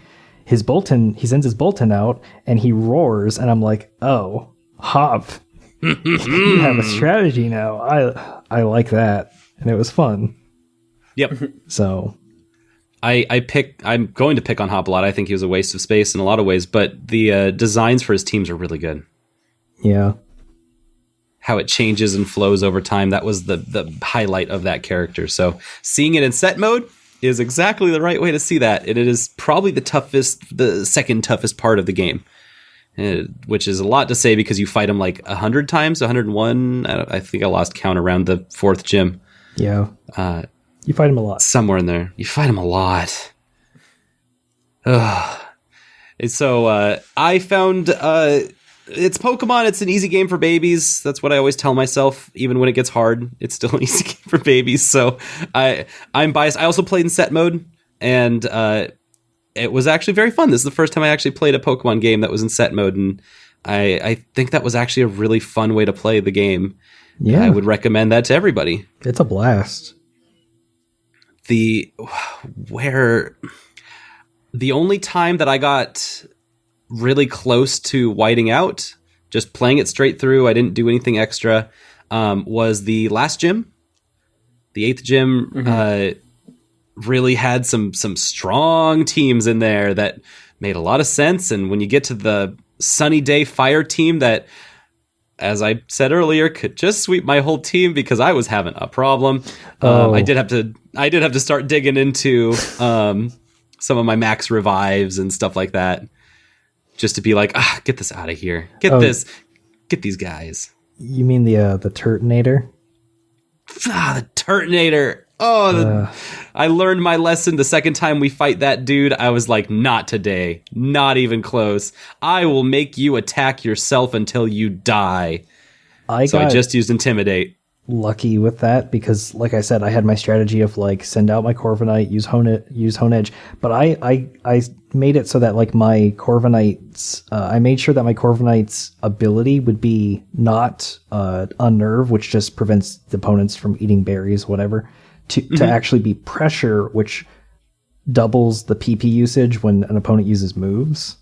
Oh, yeah. So my strategy of like sending out my Corviknight and then having her like buff her claws for a few turns, it caused, and like I just wasn't touching the Turtonator. So whenever it did like the Shell Trap move that is very powerful, as we learned like way back in Gen 7, it just wasted all 3 of its uses because it could only use it 3 times. And then like by the time I actually got over to the Turtonator, it is done.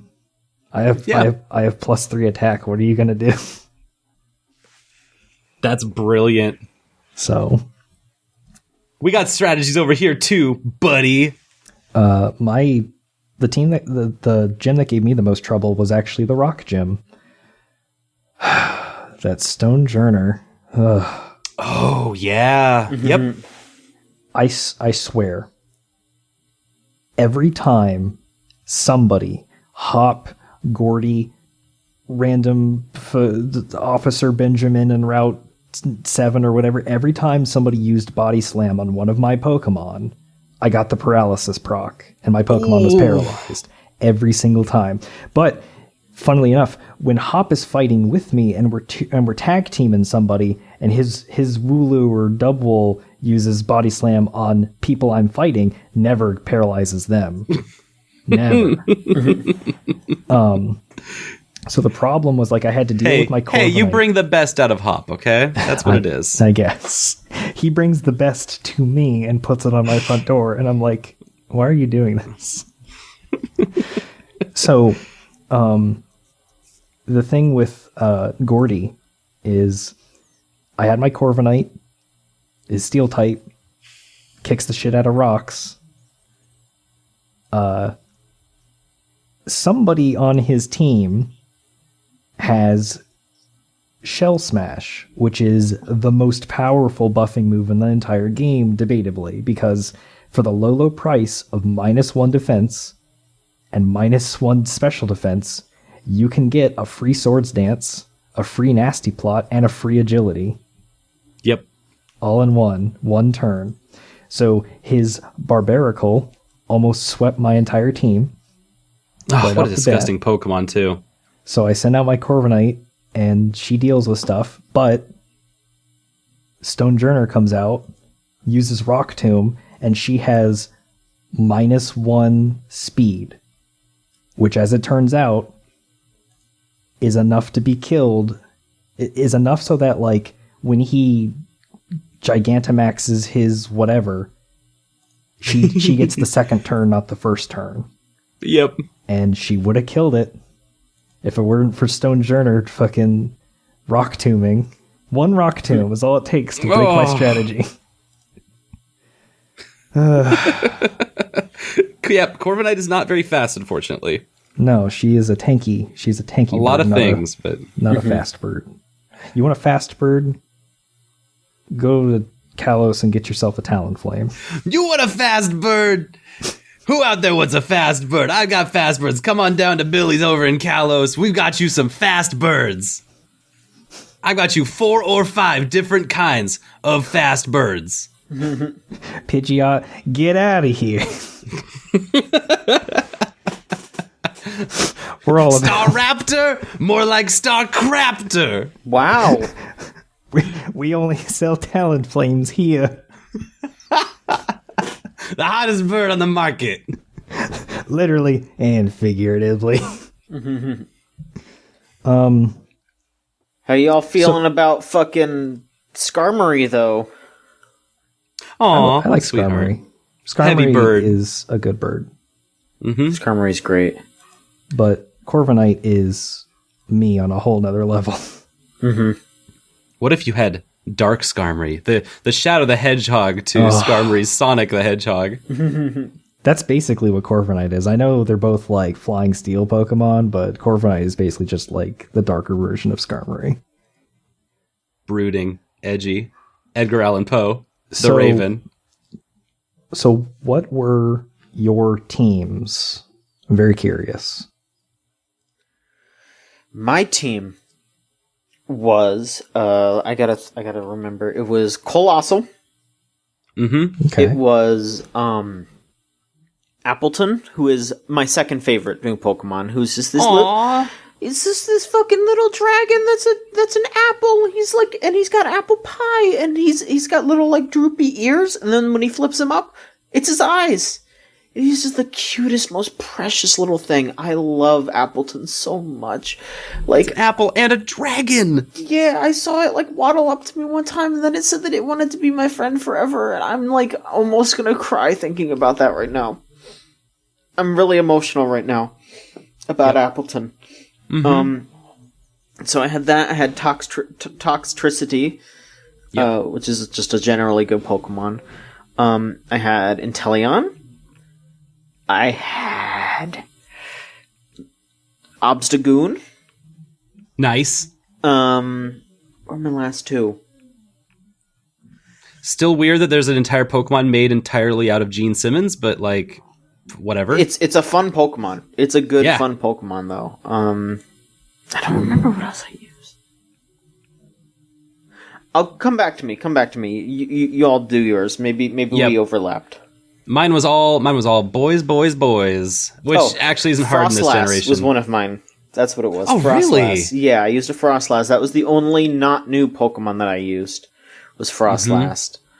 That was fun to use Frostlass, and I started with Rillaboom. Yeah, I guess I started with Grookey, but my goal entirely was to be that big drum man, Rillaboom, and I named him Tycho. He's a Tycho Drum Master. Mm-hmm. And God, what else did we have? It was all boys. I remember because we had Mr. Surfetched, the Farfetch'd evolution. We had the Berserker, and We at one point had Mr. Rhyme, because Mr. Mime now evolves. Sure does. And so it was all just a whole bunch of big boys that were all making a lot of noise. All right. I also had like my water type. I had Gyarados. Actually, I caught a little Magikarp at level 5, and at the very beginning of the game, it was the first the second thing I ever caught at level 5, and kept it through the entire game. It was my special friend. I named him Special Friend. Aww. He grew up big and strong and very powerful, and died before he got to fight the Charizard that he was meant to be there for. No. Ugh. So I always have like a naming scheme when I go into Pokemon games, and since Galar is based off of the UK, Yep. I decided to have my main team be named after names in the Arthurian legend. And when I posted this in the GameZone.zone, everybody was like, I see you have played Fate Grand Order, and I was like, God fucking damn it. So I picked Score Bunny because the game forces you to pick a starter, because of course it does, it's a Pokemon game. But I picked Score boo! Bunny. But everyone hates that. I picked Score Bunny specifically because its dex number in the national dex is my birthday, 8/13, which was also my jersey number. Aww. So I named my Score Bunny Scotch, and proceeded to immediately box him as soon as I could, because I replaced him with Mordred, my Rookity, who became Corviknight, the linchpin of my entire team, which was Team Fuck King Arthur, because I named all of my Pokemon after characters or items or locations that basically just like fuck King Arthur. Down with kings. No gods, no kings. That owns so much. So the next Pokemon I was able to add to my team was Impidimp, who became Grimmsnarl. I named him Bertilac after the Green Knight, who is basically hired by Morgan Le Fay, King Arthur's like nemesis, to basically just like test the round table. Plus, he becomes the Green Knight. Grimmsnarl is literally just fucking green. Love Grimmsnarl so much. Grimmsnarl fucking That is rules. a good Pokemon. I mean, it is like a Super Sentai Power Rangers monster, but God, I love it so much. Love it. Then I was able to add the one old Pokemon that I added, which was Bisharp.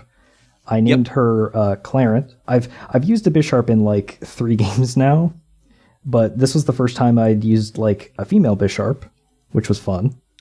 I named her Clarent because Clarent is the sword that King Arthur used before he got Excalibur. And Morgan Le Fay actually steals the sword, Clarent, gives it to Mordred, and Mordred uses Clarent to kill King Arthur. So, because the whole reason I picked Bisharp is because Bisharp's the Pokemon that can learn Stealth Rock, and that was my whole plan against fucking Leon, because this whole team was basically fuck that guy. I'm gonna fuck his Charizard up. You're the reason Charizard is here.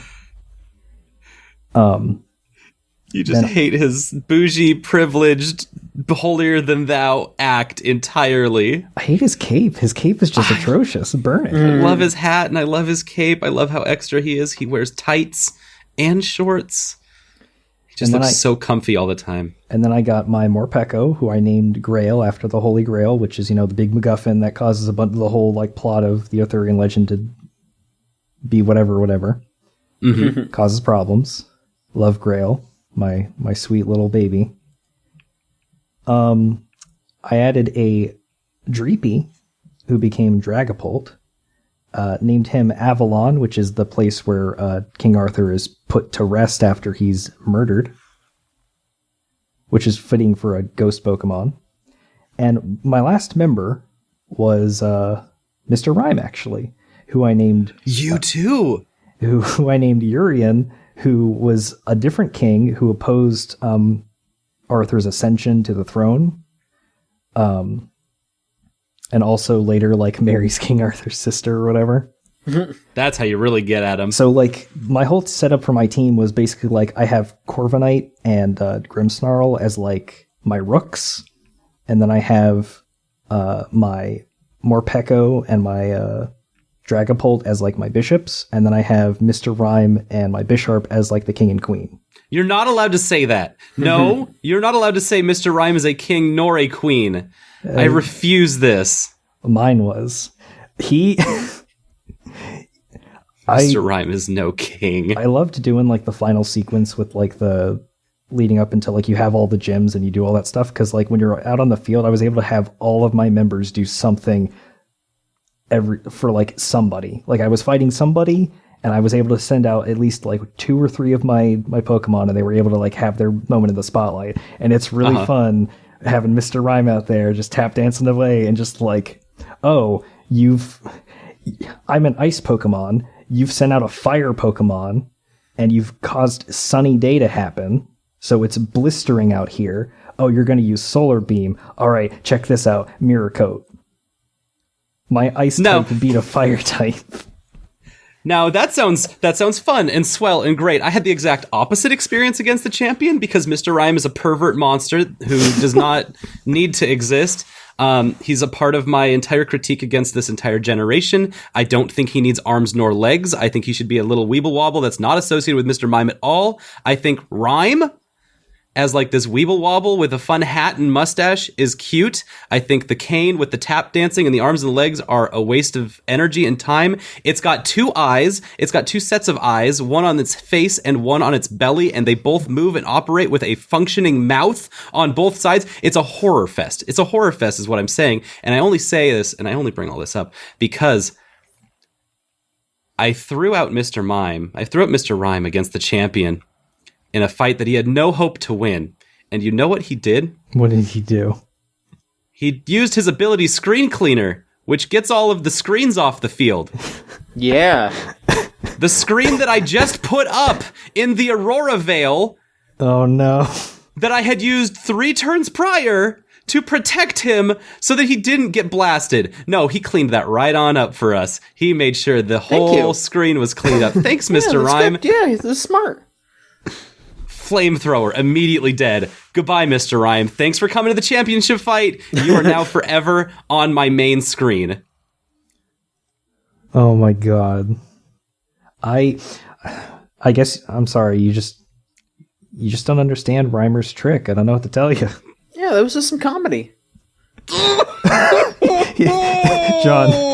Mr. Rhyme is literally the comedian Pokemon. Yeah, it's good. Yeah, he's just saying some comedy. That's the thing. I'm thinking about it from like, okay, there's hundreds of thousands of people from this world watching this championship fight, which is a very cool part of this game. That's not in any of the other Pokemon games.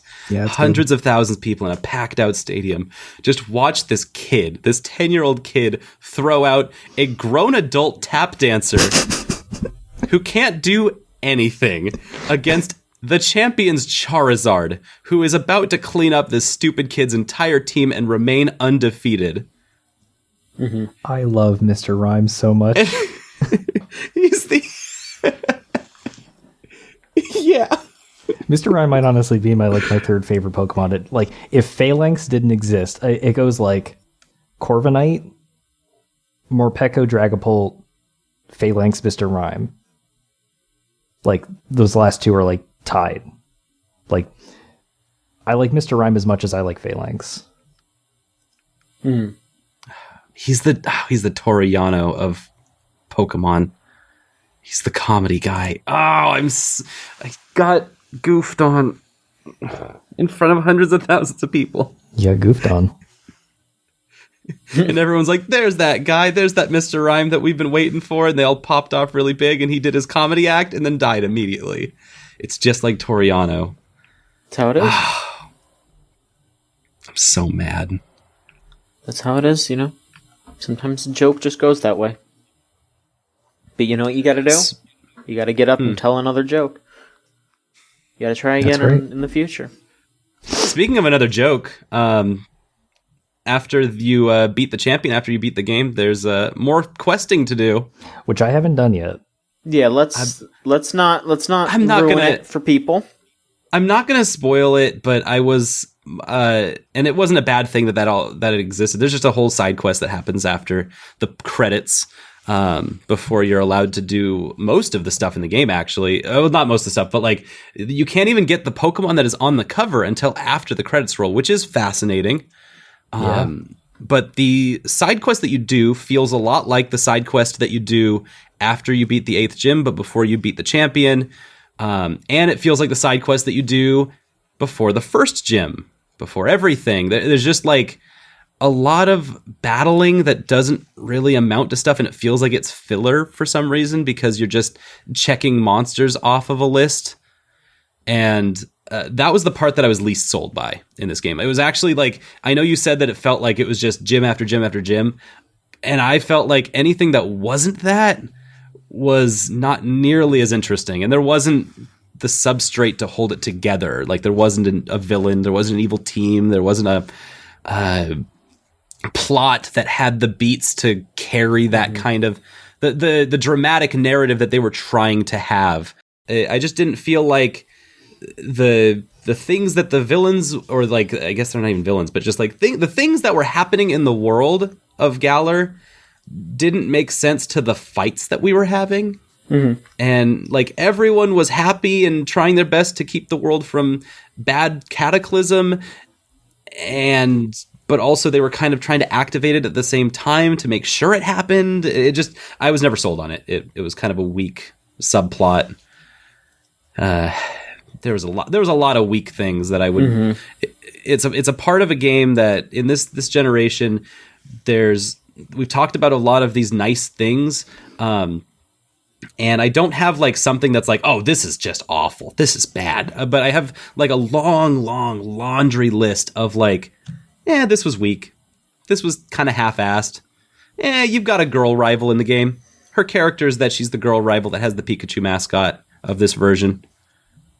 She's literally here to support a bunch of other male characters in the game, like Team Yell, who's all masculine energy, and her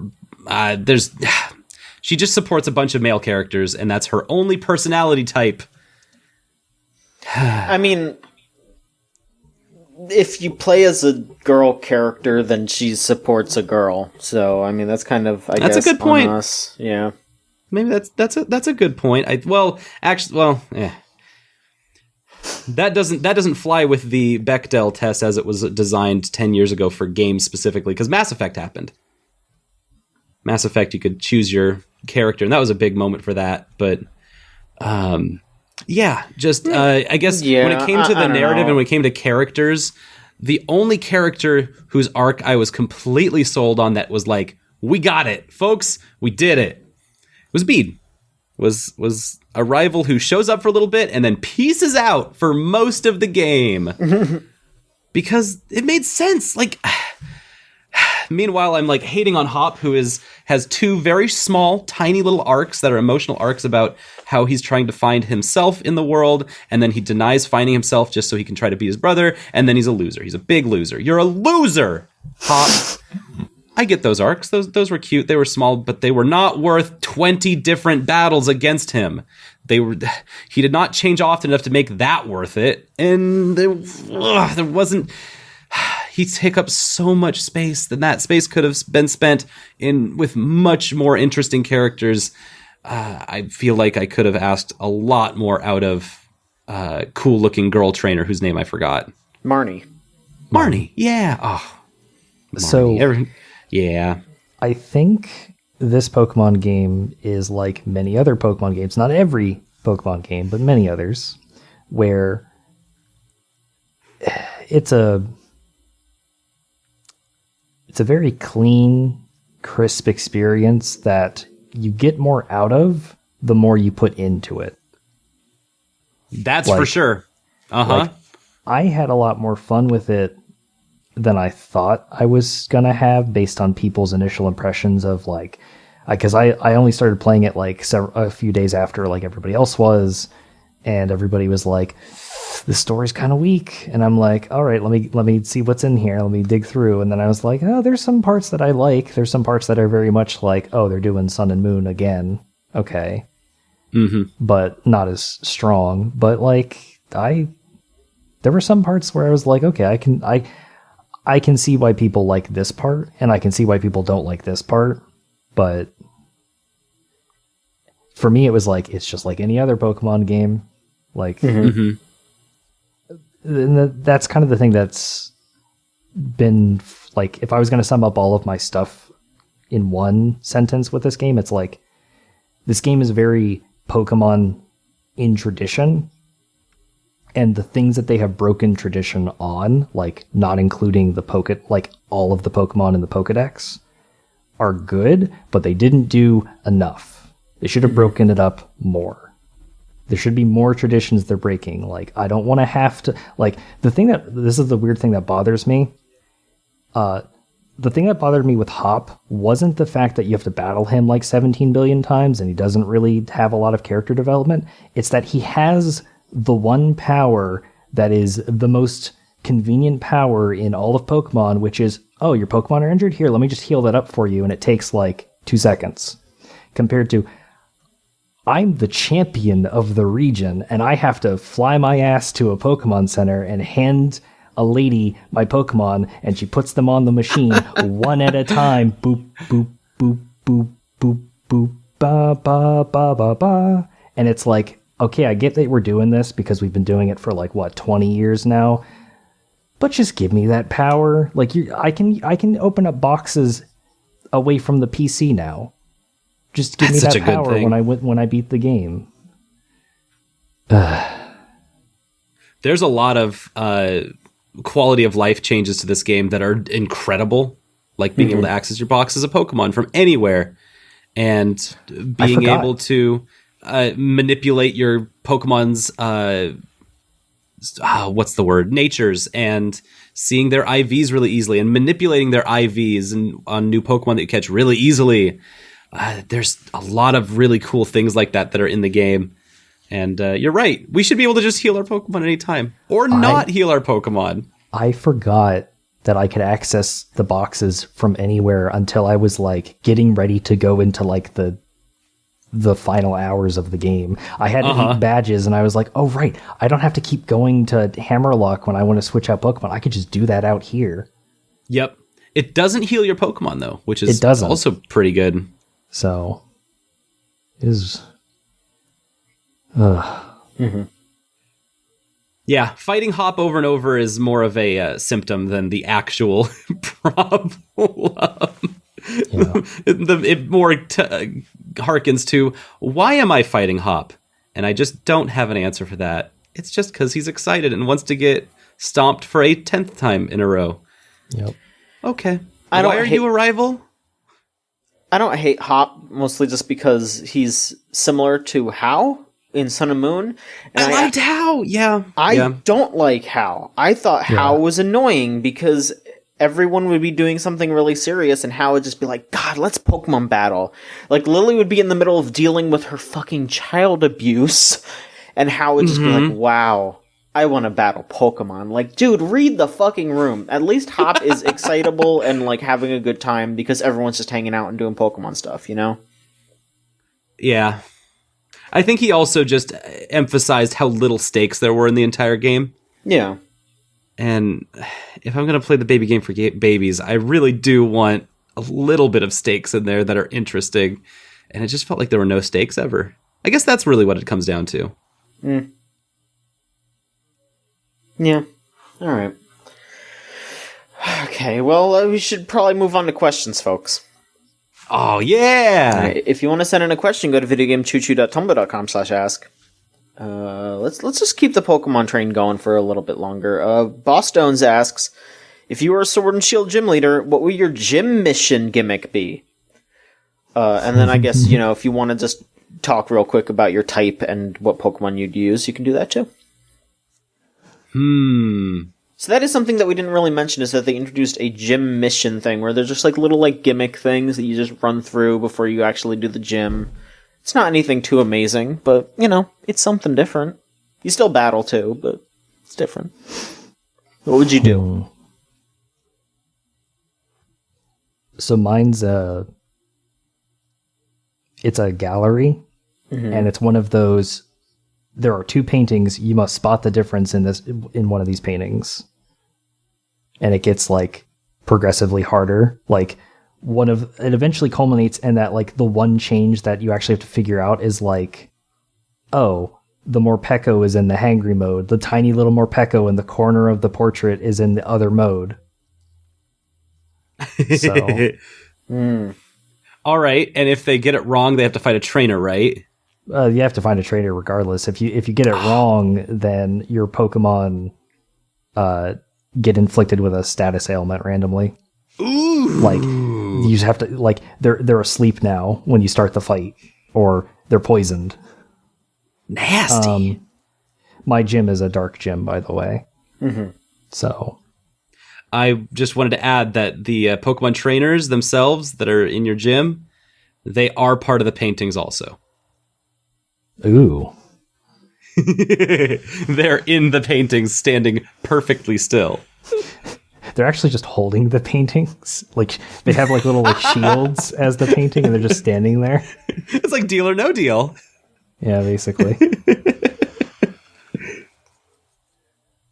So Mine would, all right, let's say I'm going to do a water gym. I'm going to do a water gym, and my gimmick is that you have to fish for me. And if you miss me, then your hook's just gonna hit one of my trainers, and you're gonna pull them up, and they're gonna be pissed as hell. we're having our hold the breath contest. And I'm gonna win. I was winning. Oh, Okay, that's cute. So I'd be a steel type trainer. I just know that I would be. But I think mine would be like a minecart thing. I think that would be the most fun. Oh yeah. Ooh. Just do fucking Donkey Kong Country minecart ride, and that's how Hell you get yes. to me. Yeah. Oh, that rules. Mm-hmm. All right. Anonymous asks, "What's the best flavor of pie?" Well, we got into apples today, and apple turnovers, because that's a Pokemon now. It's just an apple turnover. But pie is different. Pie is... My personal favorite is pecan. I look forward to this time of year because someone's always got a pecan pie ready for me to eat down on. So pecan pie is my favorite. I'm sorry, what was the question? They say what is the best flavor of pie, but I guess just talk about your favorite pie. My favorite pie is pumpkin, but I think the one with the best flavor is like lemon meringue pie. Okay. Ooh. You get that sweet, that tart. Mm. Yep. What about you, Solon? What's your favorite? Well, I know that in my heart that rhubarb pie is probably the best flavor of pie, but I'm not a big rhubarb fan. It's a little too tart for me, but I think that's probably like the best. It's like the perfect type of tartness and sweetness for a pie, and it's a filling that you can just eat a lot of. But I'm really feeling like an apple pie. That's kind of where I'm at with a little a la mode. Not bad. Warm. Not bad. All right. Anonymous asks, so Barney got his own Half-Life game, the Marine guy, and now Alex gets her own. If you had to pick a Half-Life character to make a spin-off game for, who would it be? Obviously, just all the scientists together. It would be an RTS, but it would basically like just Lemmings. It would be Pikmin. It would just be Pikmin Yes! with all the scientists. Just, oh boy, we have to get to the test chamber to turn it off. And they're just like running around screaming like, no, stop! Ah! And just like dying in mass waves. That's what I want. You only Lamar. need to get one of them through, but like you've got like this group of 20 that are like waggling around, and so in the end you actually get like 20 of them into the room to pull a lever, and I'll go, yay! Yes, exactly. Lamar is my answer. Yeah. Lamar being Dr. Kleiner's head crab. Lamar should get their own Half-Life game about like climbing through vents and eating birds or whatever. That was exactly what I was going to say, was that it needed to be a monster. It needs to be a head crab. I think a head crab game would be really fun. Mm-hmm. And now I'm trying to think of what those little sucker guys, what that kind of game would look like. Oh. All you do is you're just a barnacle on a spot. And you just wait. It's like a fishing game. Yeah. The ultimate fishing game. All right. That'd be fun. Maybe you got to grow your tongue so it's longer so you can grab more stuff.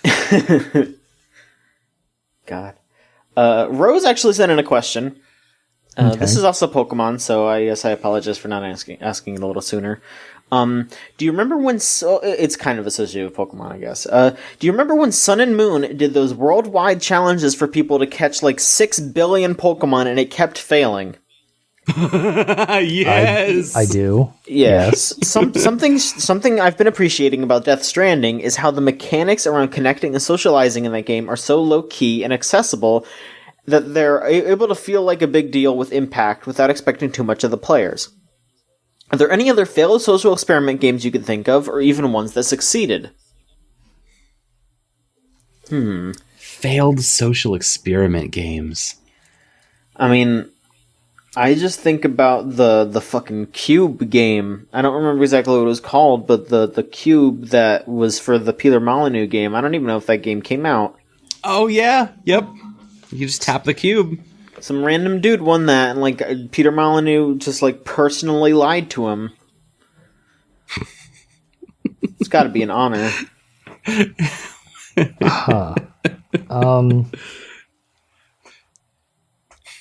That's I guess I have like a more recent example with the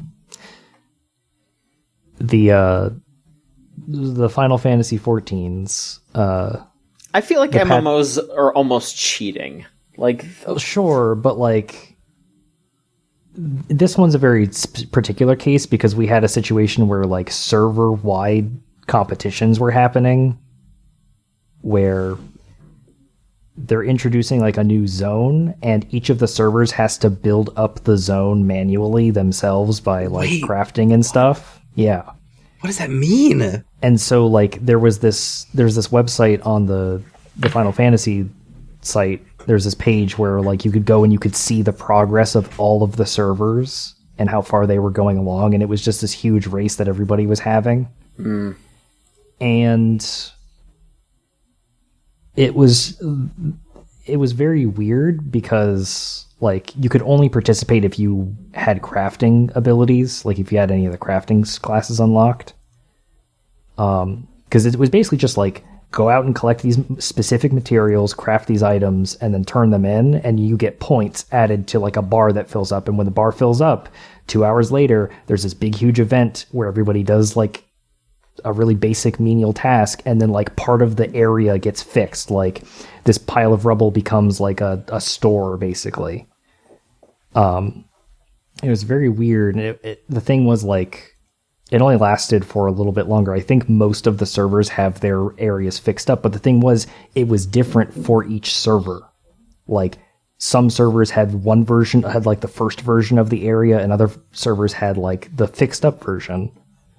But it caused a lot of like animosity between servers because before they fixed it, you could basically just like server hop and go and like into the zone and then like block people from that server from getting into the zone to participate. I kind of see what you mean though, John, where it's like MMOs are kind of cheating because like they're always like about that social aspect. Yeah. Whereas like Rose is talking about like Death Stranding, where it's like there's an online element, but I don't feel like a lot of games have tapped into that. Like I think the first game that might have done something like that was like Catherine, where every time like you had to make a choice, like it showed a little like who picked which, like it was like a binary choice, and it showed you like a little graph of how many players picked option A or option B. But I can't think of too many games where it's like have people playing the game online do a task and then it changes something about the world or stuff gets unlocked or gets added. So, well, definitely, it reminds me of, and I heard today or yesterday that Scott had a moment in Death Stranding where like someone showed up in his game and like thumbs up his construction. He like made a little ladder across a pit, and someone was like right there who took it, and it was like, oh wow, thanks for taking my ladder, and thanks for liking it. Hi, I made that, and there was like some kind of cool interaction there, and that reminded me of playing Journey. Where I got to play that, and there was someone there who like just kind of stayed with me and helped me platinum the whole game in like one go. And it was just like, wow, there's all these cool little mysteries that you found that I would probably not have found otherwise. Mm-hmm. And they just kind of stayed with me the entire game, and then we got cold and died. And it was just like, oh, what a good game. I was just like really sealed the deal on how I felt about that game. Yeah, like I don't know. I can't think of too many games that have like a system that actually impacts the game. And I do agree that those Pokemon requests were just completely outrageous. I forgot about those. It was way too much.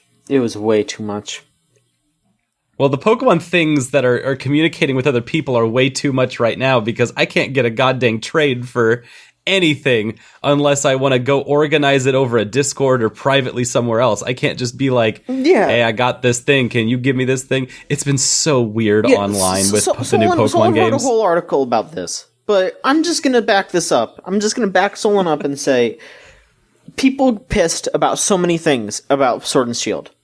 Uh-huh. I wish those people put that much fervor behind the way that the online is set up.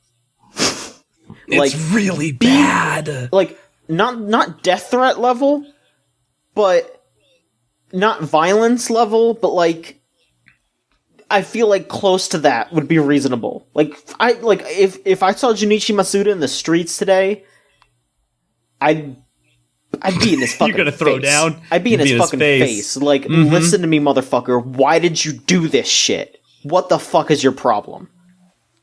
That's just not right. That's not a good way to do online for anything. And nobody's fucking talking about it. Why isn't anyone complaining about this? They're like, the fucking frame rate dips in the wild area. I don't give a shit. Yeah, I don't. I want to trade stuff like a normal human being, not like a fucking Neanderthal. Shut up about the fucking wild area. I don't care about the fucking wild area. I want to do trades. Normal human trades. I want to communicate with my friends, but I have to hit the plus button to go online because it defaults to local communication, which is absolutely useless on the Switch. I have added people with the fucking friends list that's built into the goddamn console. I can't even use that shit. What the fuck is wrong with you? I should just be able to press a single button and have it bring up, do you want to trade with these people? Because you know what? That's how it was on the 3D goddamn S, which is a lesser console than this. It's not even as strong. What the hell is wrong with you all? We talked about it earlier. Like, there was a lot of legitimate like changes that were quality of life upgrades to how you play the Pokemon game and collect Pokemon. But communication online in this game is a mess. It's a disaster, and I don't think there's any way for them to fix it. I had to watch a GIF online that was a tutorial on how to join other people's raid battles. I can't invite them to my raid battles, but I can hope that they join if they go through the right submenus in the games to join a random trial or a random thing. If I go online, and I go up to one of those like fountains that has a big Gigantamax battle Pokemon in it, I'm gonna be able to see a bunch of other people that are around it fighting that same fight. And I will not, no matter how hard I've tried, I cannot link up with them. I cannot join their fight with them. They're just standing there on my screen, and there's no like room to go into that they're inviting me into, even though I think there's definitely like a secondary animation that's for showing that they are waiting for people, because it's like a 3-minute wait time before they just autofill your giant max battle with AI trainers who don't know anything. That whole system doesn't work at all. It's bad. It's bad. You gotta give them your secret code. It's bad. Anyway, we're gonna wrap this podcast up with maybe one of the scariest questions of the year. Oh. Or, you know what? All No, right. it's not as scary as the one that we got last 69, but it's up there because it is the chance to show our ass. Anonymous just says says hottest games character 2019. Who is it? Show your ass. Hottest game character 2019. Do I have to answer for me, or can I just answer in general? Well, if we're just looking at the text in this ask, I guess in general. Okay, I can do both. But I'm not against showing my ass here. It does say show your ass, so I think that does. Okay. That does mean that maybe I would say that it does mean for you. Okay, so my hottest video game character 2019 is Emmett Selk from Final Fantasy XIV Shadowbringers. I have legions of people who will back me up on that one. Mm-hmm. I have Rose who will back me up on that one. I don't even find him hot. I'm just telling you what's the truth here. He's the hottest character 2019. Yeah. Somebody else go, and then I'll think about my personal answer, because I gotta think about it. John, which Pokemon version did you get? Shield. Okay, so you didn't fuck up then. Like I did. Oh, did you get Sword? Because I got Sword, so I got to fight the really cool rock dude who looks like he's from the... He's from Steven Universe. He looks like a Steven Universe character. But I didn't get to hang out with the... He looks like he'd be voiced by Jack Black.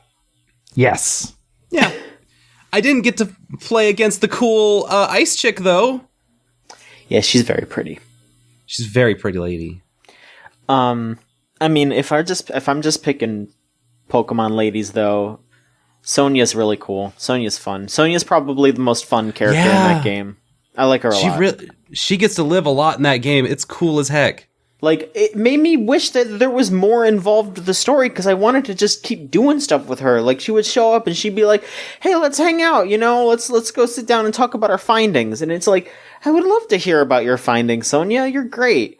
And then, and then something would explode, and then she'd be like, oh, I'm gonna go check that out. And I'd be like, I'm coming with. And she's just like, no, you gotta keep going. Same thing with Leon. Like, I don't know. Maybe she's macking on Leon on the side. Maybe that's what it is. Hell yeah. Like, maybe that's why she's like, we can't bring the kid. We're macking, We're just... he's having Charizard, use, Blast Burn, and that's the big explosion, just to distract it. Like, maybe that's what it is. I don't know. We'll see. If I wanted to show my ass, or just show any ass, there's that chick that was in the game that Rose talked about, the Alchemy RPG.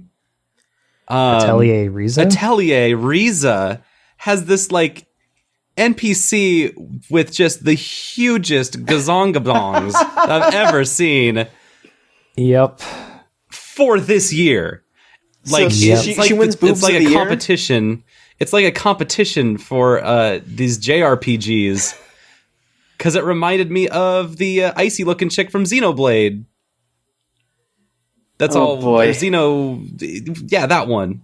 Chronicles. The Chronic. Top heavy. Yeah, I guess you could say this year was top heavy. I mean, Resident Evil 2 and Sekiro came out at the same around the beginning of the year. It was pretty top heavy. Yeah. Top heavy. Yeah, I don't know.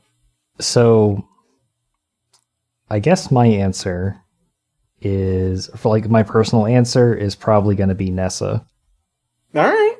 From Pokemon Sword and Shield. Nessa's so cool. She's got a really good design. God, I wish any of these characters had character and weren't just cool looking people. I love her face when you defeat her in a Pokemon battle. It's really cute. Yeah.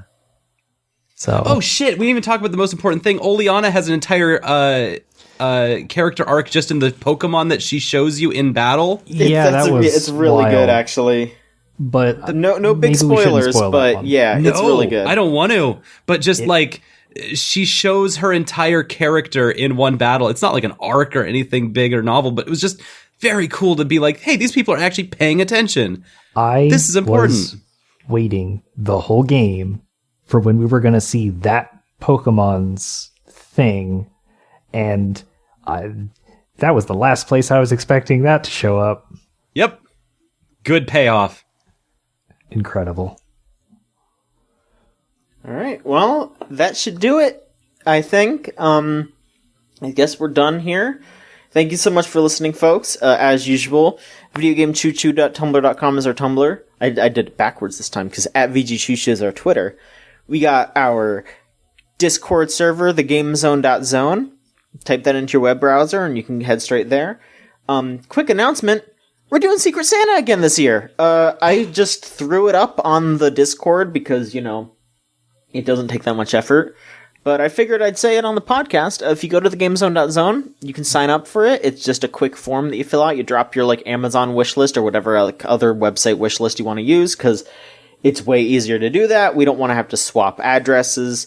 And just give people a general idea of the kind of stuff you'd be into. And it's $20 limit. We don't go over $20 because we don't want to break the bank. But there you go. If you want to do a Secret Santa and you're into Chooch, come on down to the GameZone.zone. Also, we have our Patreon, patreon.com/VGCC. If you want to just participate in the holiday spirit or give thanks to Chooch, because it is Thanksgiving soon, American Thanksgiving. Oh, yeah. Just $3 a month will get you early access to all kinds of stuff. We got the Spyro Let's Play, we got Chuchigatari, the route just wrapped up. So, by next week, all of the route will be free. But if you want to listen to stuff a week early, you can listen to it, or watch it, or read it. I don't think we've written anything, but you can watch and read all kinds of stuff a week early on patreon.com/VGCC for $3 a month. $3 a month. That's not even the number of weeks that are in a month. You get a week, you pay $1 per week, and you get a week free. That's how you should think about it. That's nothing. And finally, thank you to Magic Circuit/Melt Channel for our theme song Crush off of the album Magic is Real. If you want to listen to more of their stuff, it's meltchannel.bandcamp.com or Magic Circuit on Spotify. That should be it. Is there anything else? Hey, I got a thing to pitch you. Okay. Here's an idea. I want to save these characters that didn't get enough screen time. We're going to give a spin-off game, Pokemon Gun, to Marnie and Oleana. They're going to use their a vast amount of resources and connections to underground and overground powers that be. And what do you think? What kind of adventure should they get off on? I think that Marnie is... It's kind of hard to say because it's spoilery. Marnie's doing her thing, and then Oleana's like, oh, she's not doing that thing. She's out of that thing. She's just off and doing her own shit? All right. Yeah. Marnie's just out and about, training, battling, maybe like helping people, like starting off being new trainers, because she's a very hopeful person. Oleana shows up, and she feels like things have not been very fulfilling, and the game is about a trainer school where they both help bring in the new era of Pokemon trainers. And the new era is built around double battles. Do you know who applies to also work at this trainer school? Whom? Lily.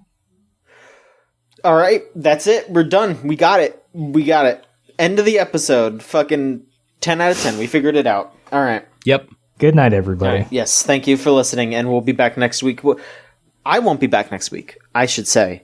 I'm not going to be here next week because I'm traveling for Thanksgiving, but there will be another episode of the Video Game Choo Choo podcast next week, so don't worry about that. We'll be back, and I'm sorry that it's not out for Thanksgiving, but just listen to this episode again when you're around your shitty relatives. Thanks for listening. We'll Thank you, you're right! Yeah, I'm sorry. Maybe I'll just record myself talking for like an hour and a half just about nothing, and then that'll be the Thanksgiving special. Anyway, thank you so much for listening. We'll be back next week. So long!